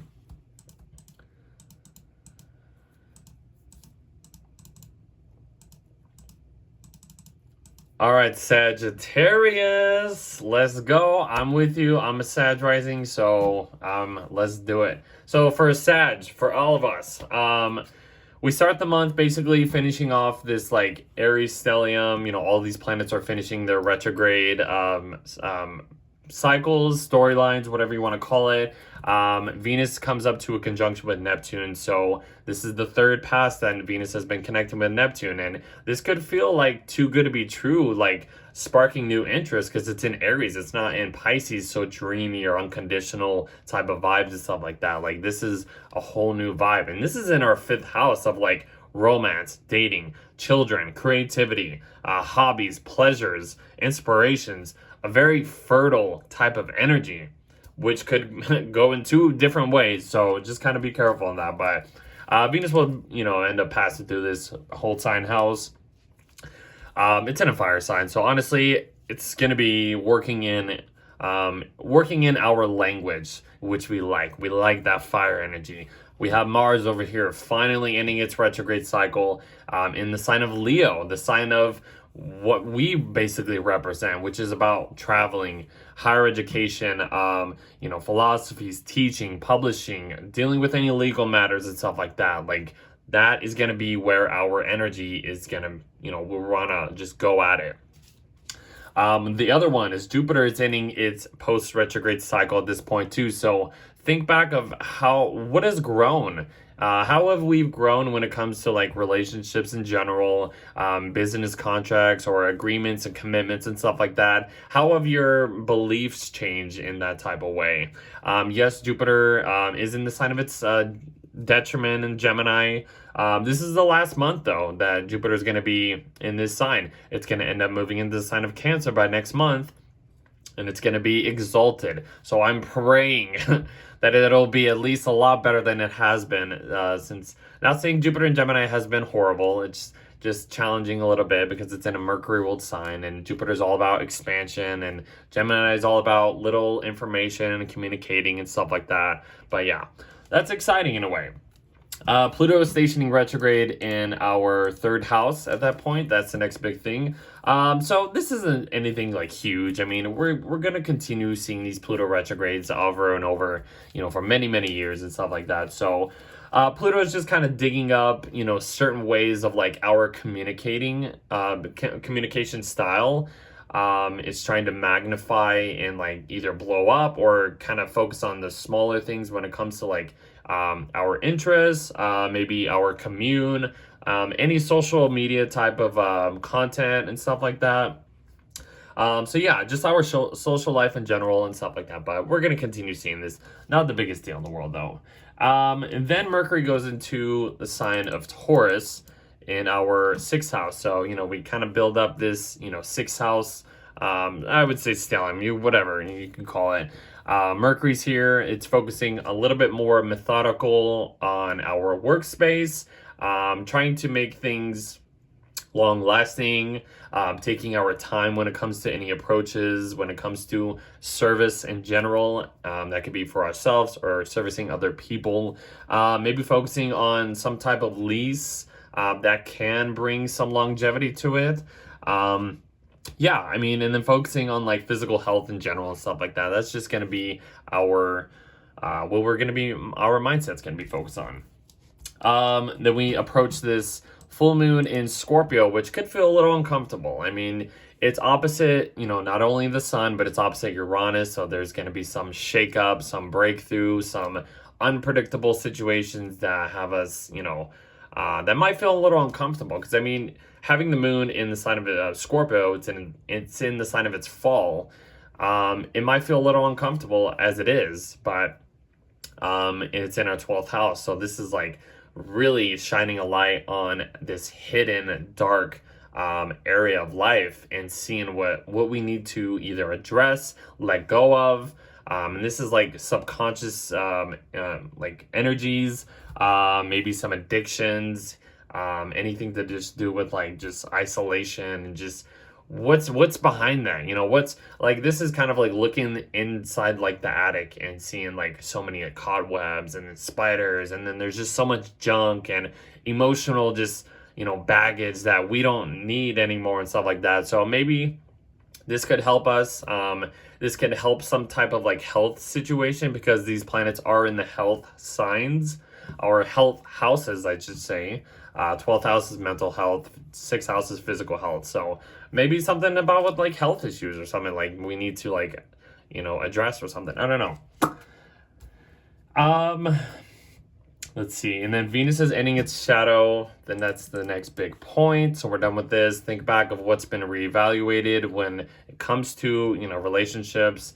It's been in the 4th and 5th house, so something to do with like home life. But in Aries again, this could be about, just romantic stuff. What's actually interests, what's very inspirational, something to do with like our passions and stuff like that. So we're finally done with this. It's we can finally move on and enjoy this, 5th house things. And Venus loves to be in the 5th house, so that's very exciting in general.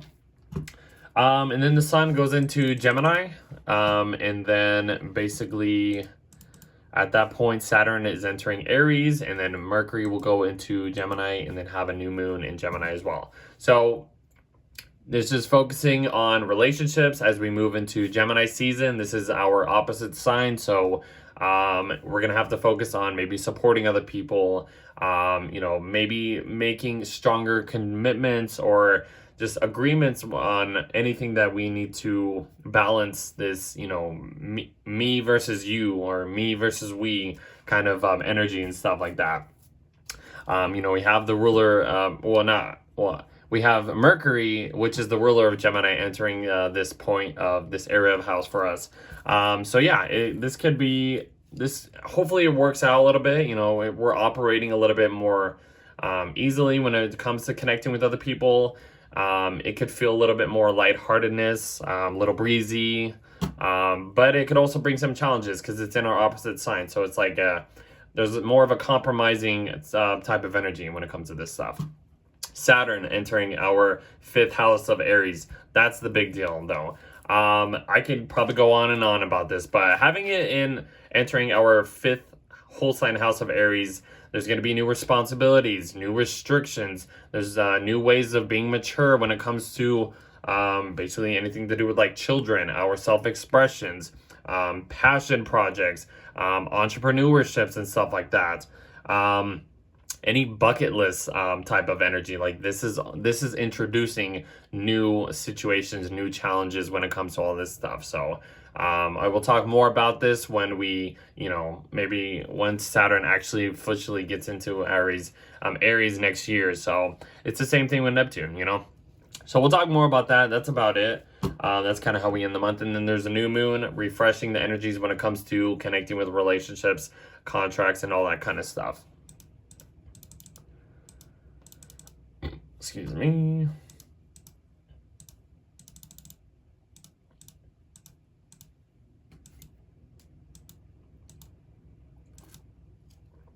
All right, Capricorn risings. Hold on. Whoops. There we go. All right, so Capricorn rising. So we're finishing off this retrograde long period of energies that we've been in. Venus kind of goes into your 4th house, like I mentioned last month, and she goes over Neptune. So this is like a new way of like rose-colored glasses. Something is sparking our interest at this point.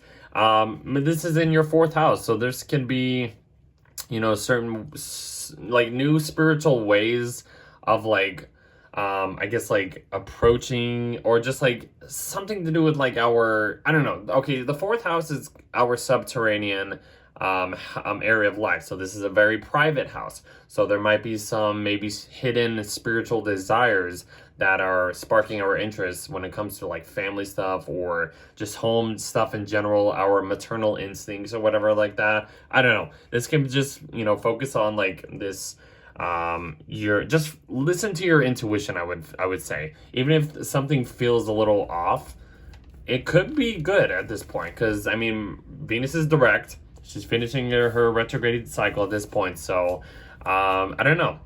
There could be too good to be true kind of vibes happening in your home life and stuff like that. I don't know.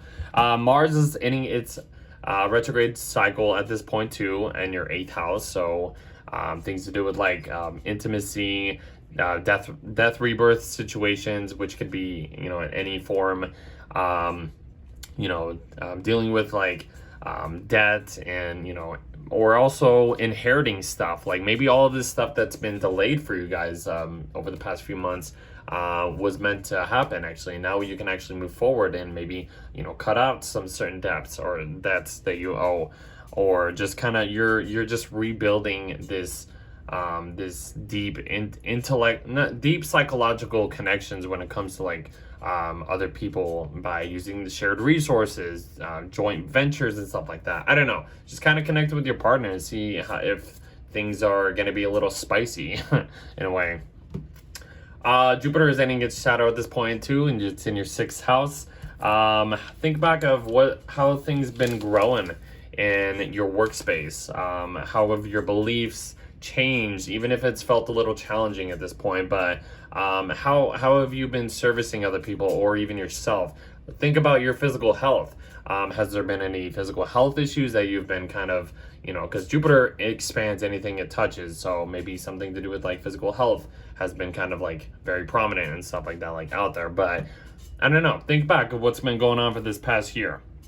Pluto is stationing retrograde in your second house, so this is going to be, we're going to have many other Pluto station retrograde in your second house for many years, but this is just digging up hidden things to do with like financial stuff, possessions, your work ethic, like security in general. Like there's going to be your security, your financial like state of mind or whatever is going to change over these like 20 years and stuff like that. So this is just one little stepping stone that you are approaching at this point. Mercury goes into Taurus in your 5th house. That's just, that'll flow easily because it's in an earth sign. You can be more grounded when it comes to being creative, something to like working with children or just children in general. You could be a little bit more playful and enjoyable. Like Mercury in Taurus is a very enjoyable, calm kind of energy in general. So this could, be more enjoyable if you are with children or working with children. Mercury in your 5th house in Taurus could also, make you a little bit inspired, focus on your hobbies and dating. Like maybe dating could be a little interesting too. You can, enjoy more pleasures and stuff like that. Enjoyable, like pleasurable conversations or something like that if you're trying to get out there. We come up to this full moon in Scorpio, which could feel a little uncomfortable. I've been mentioning, hopefully it's in, good elements to your signs. Hopefully it's a little better. But for the most part, the moon's in its sign of fall in Scorpio. It's really shining a light on this hidden part of, that Scorpio represents. It's in your 11th house, so there's maybe some uncomfortable feelings that you might need to address in your, when it comes to working with other people, friends in general, like doing some community service or whatever. If you want these like long-term goals or whatever, it's your audience, but maybe there's some tensions, emotional, deep, yucky stuff that you might have to basically like address, like I've mentioned, in order to release certain things. The Sun and Uranus are in your 5th house, maybe trying to shake things up when it comes to being creative and, doing like entrepreneurships and stuff like that. But how can you get past this like uncomfortable feelings when it comes to like how you're presenting anything to your audience? I don't know. That's kind of something I could say. Venus ends its shadow at this point, so we're done with this. Venus retrograde at this point. What have you been reevaluating? How have your relationships changed? But this is in your 4th house, so it's been in your 3rd and 4th for the most part.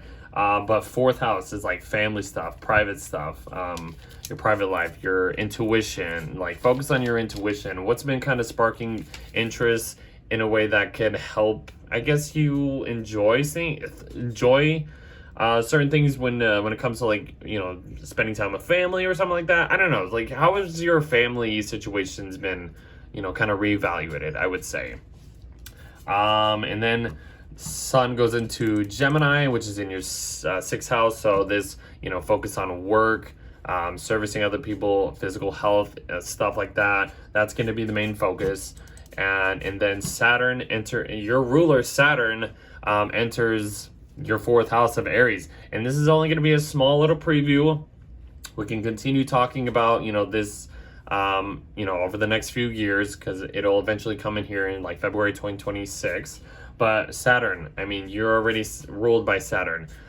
Responsibilities, restrictions, how you need to be mature in this house of family. Like maybe if you're trying to like expand your family or take on a family or something like that, or build some solid foundation, this is going to be the test that will basically over the next few years for that stuff. So I would say just there's going to be new ways of like building a solid foundation. It's in the sign of Aries, so there might be a more long-term additional approach to certain goals that you want to accomplish when it comes to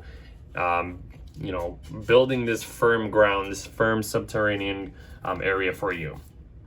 And then everything else goes into Gemini. Mercury goes into Gemini, just focusing on work stuff in general. There's a new moon in Gemini, refreshing these energies and stuff like that. So that's kind of how we end the month.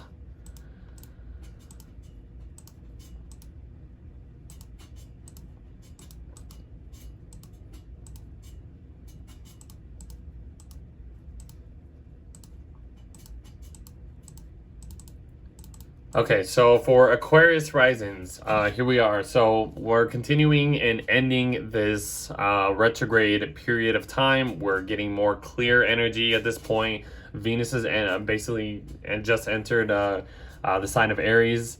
It goes over Neptune one last time. So this rose-colored glasses, sparking new interest type of vibe is happening at this point. It's in your third house, so this could be your communication style. There's maybe new interests that you are maybe attracting or wanting to attract when it comes to, maybe like spiritual interests in your local environment, connecting with siblings, connecting with people in your like local neighborhood or whatever. But yeah, we're at this point again, so this is, but we're finishing off this. We're moving into new territory. Mars is basically finishing its post shadow retrograde at this point too in your 7th house. So whatever situations with relationships have been delayed, or any business contracts, if you've been trying to like maybe sign up for new contracts, we're past this now. We're finally getting the green light to go past what we've been stopped by. And Jupiter is also finishing its retrograde cycle at this point too. So think back what has been growing since in your in the 5th, around this 5th house themes, which has been about maybe children, your self-expressions, your inner child, hobbies, entrepreneurship, inspirations, your bucket list items, like all of this stuff. Like how have your beliefs changed in general too? And that's another thing. That's like another huge thing. The next big thing is Pluto stationing retrograde in your 1st house. So I mean, not the biggest thing in the world, but having Pluto in your 1st house is, I would say, a big deal for you guys, because this is going to transform just you in general, or your personality, the way you were impressing other people. There's new beginning. There's like deep new beginnings happening for you, and it will continue over the next 20 years for you guys. So we are only in the beginning stages of this, so not the biggest deal, but there'll be many more. Next big thing is Mercury's going into Taurus, and this is just entering your 4th house. So you're getting a more methodical way of communicating or just processing information. It's in your 4th house, so listen to your intuition. That is like your maternal instincts, taking care of just like certain things like in your house, around the house, or just connecting with family in general. It's squaring your 1st house, so there could be some drama, some challenges as well. Just putting that out there. We also come up to this full moon and Scorpio, which I've been saying could feel a little uncomfortable for the most part, because it's in a hidden energy, which is Scorpio, and it's a full moon. It's lighting up the dark. This is in your 10th house of Scorpio, which could represent something to do with like your public life. Is something's being revealed in your public life, even if it feels uncomfortable. You're like, whoa, I didn't mean to do that. Or you might have to address certain things in your career life, and even if it feels uncomfortable, that deep yucky junky stuff that you don't really like to look at, this is where it's going to be like you're going to have to look at it in some way. So I don't know, just take it easy at that point. It'll pass. So the Sun and Uranus are coming up into a conjunction, which is just like creating some liberation in your private life in general. So whatever is just kind of happening in your 4th house, the moon reflecting all that in your public life, it's just like, well, if I want certain things, I'm going to have to either let go of certain roles I am doing in the public life or something like that. But that's kind of what I would say. Venus ends its retrograde cycle at this point, which is good. It's been in kind of like your second and third house at this point, so you can move on from all these reevaluations, what we actually want when it comes to like interests, like close friends, how we are like expressing our like communication style and stuff like that. So yeah, we're finally moved past that. Then the sun enters Gemini. Wait. The sun enters Gemini, just focusing on this fifth house theme, which is about, you know, creativity, hobbies, entrepreneurship, maybe focusing on children at this point. That's going to be the main focus. Your ruler, Saturn, is entering your third house, which is a big deal. And then Mercury goes into Gemini in your fifth house, and also a new moon. But this Saturn ingress into your third house of Aries, you know, this is only a little preview. New responsibilities, new ways of, you know, structuring your life. You know, you have to be a little bit more mature in this area of life. There's going to be more restrictions, and it's in your third house. This is about, you know, restricting certain ways of communicating in general, building up better relationships with siblings, relatives, any neighbors, close friends. Maybe building a new reputation when it comes to like your social media in a way, kind of like that, I would say. This could be anything though. But just get ready. This is the preparation of what's going to be happening over the next few years. Having the Mercury enter your fifth house of Gemini, it's in its home sign, so that's enjoyable for the most part. Yeah, and then it's just, you know, you're just expressing a little bit of like your passions, or you're thinking about your passions and entrepreneurship and stuff like that. So yeah, even if you're trying to, you know, you're single and you're ready to mingle, like this could be kind of fun.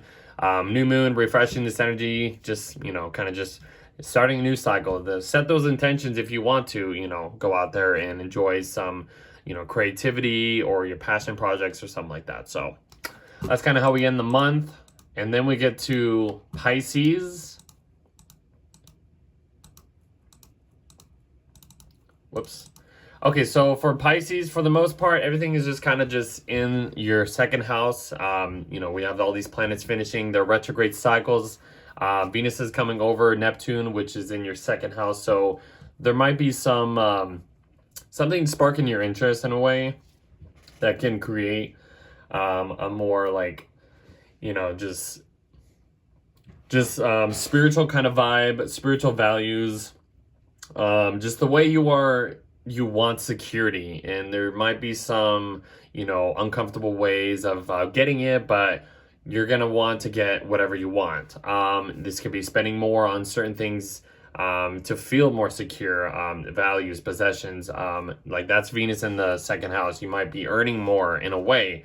Yeah, so go at it, you know, invest more if you want more, and that's what Venus is trying to offer you.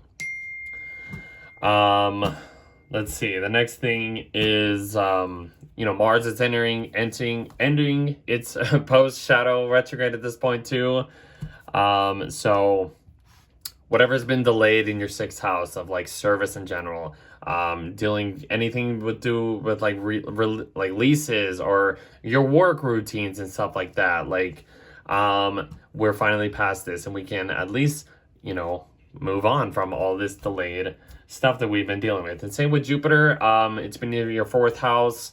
What has been growing at this point? Have you been expanding your home life, expanding your family? How have your beliefs changed in this point? So that's kind of just how we start the month. And then Pluto stations retrograde in your 12th house, which, you know, isn't the biggest deal in the world. It's in your subconscious, behind the scenes vibe and stuff like that. So we're going to be continuing seeing these Pluto station retrogrades for many, many years. And yeah, so just think about all these like hidden spiritual things that are getting, you know, digged up and uprooted and stuff like that. It's going to magnify this kind of energy. So yeah. And then Mercury goes into your third house of Taurus. And so this is just, you know, communicating in a more methodical way. That's just your communication style. You're maybe taking things a little bit more slower when it comes to just, you know, having interest with other people, or just communicating with just people in your environment for the most part. You know, spend time with siblings and, you know, share those ideas or something like that. I don't know. It can be enjoyable for the most part. And then we're coming up to this full moon in Scorpio, which is happening in your ninth house. And I've been saying this could feel a little uncomfortable. You know, the moon is in its sign of fall in the sign of Scorpio. So this could bring out a lot of deep, intense, junky emotions that you don't like to really feel, but you might have to maybe address certain things when it comes to ninth house themes like higher philosophy, higher education, foreign things, like maybe, I don't know, these could be travel houses. I mean, the Sun and Uranus are kind of connecting in your third house, liberating some type of way or creating some chaotic, unpredictable situations. But like if you want to like kind of go out there, there's certain things you might have to address before you can just go out there or go like take like long distance trips or something like that, or just your philosophies and beliefs and stuff like that. So it might feel uncomfortable. Maybe dealing with politics and stuff like that could get in the way. I don't know, just putting that out there. And then let's see, the Sun goes into Gemini. Let me get this right. So the Sun's going into your fourth house at this point, so just focusing on your private life, your home life, and stuff like that. Focusing on your intuition, your maternal instincts, maybe just spending time with family in general. It is squaring your first house. This could create a little bit of drama in some type of way. And then Saturn goes into your second house of Aries, which is the big deal. So, I mean, I'm going to continue to talk about this more and more once Saturn officially gets into this area of life for you. But Saturn is all about restrictions, responsibilities, new ways of being mature, you know, structuring your life. And this is in your second house. So this is of like ownership, financial stuff, values, possessions, your work ethic. So this is going to be the challenge over the next few years that you will be experiencing having Saturn in this area of life. And then Mercury goes into Gemini, and we also have a new moon in Gemini as well. So this is how we end the month. This is just kind of just, you know, at least bringing somewhat of a lightheartedness, even though for you it might feel a little challenging in some ways. It's just really focusing on your home life, your intuition, just maternal instincts, and just like, you know, family stuff in general. So that's just kind of how we end the month. That is about it. So I really hope this is going to be a good month for all of us. For the most part, I would think it would be, because we're out of this retrograde stuff. So like we are kind of ending all of this stuff that we have been delayed in and stuff. So I mean, we can go on and on. I mean, as we approach the summer months, it will at least be a little better. We do have these outer planets shifting signs, which is really initiating new storylines. We are still in this transition, you know, transitional time of 2025. And as we approach the middle of the year, this is where things actually, like, we get more of these storylines starting at this time. So I mean, we're kind of in this over the next couple months. We do have Jupiter entering Cancer in June, and Uranus is entering Gemini in July. So like we have a couple more big outer planet moves that will be happening this year. So this year is a year of change, and I'll keep saying it. You know, go watch my 2025 yearly forecast if you want to see the whole thing. That's a very interesting month that most of you guys need to watch. But yeah, this is May, guys. I'm excited about May. Hopefully May is a really good month for all of us, like I've mentioned. And hopefully you guys enjoyed this episode. I'm probably going to be recording another episode. It might be a little different than these. I'm just kind of putting that out there. I have an idea. I've been kind of working on something, but that's all I'm going to just basically say. So if you want to follow me on YouTube, join me on Patreon. Follow me on Spotify, and follow me on TikTok, you know, Instagram and stuff like that too. Come check out the merch. You know, the new merch store is available now. Codifer's Universe. You know, I'm only getting started with this stuff, and it's finally at this point where we have this forward movement energy, and I'm excited. I've been waiting very, very long for this, because I know all of us have been really annoyed about this delayed retrograde time that we've been in, but we're finally entering, the clear. We are at the light at the end of the tunnel once we get to May. So I hope all of you enjoy this month. Hopefully all of you guys are, you know, getting excited in some type of way, at least, because we have still more change on the horizon. So I think I'll just leave it at that. If you want more information, just look at the description box below, and I will be seeing you guys in the next video. We'll see you. Bye.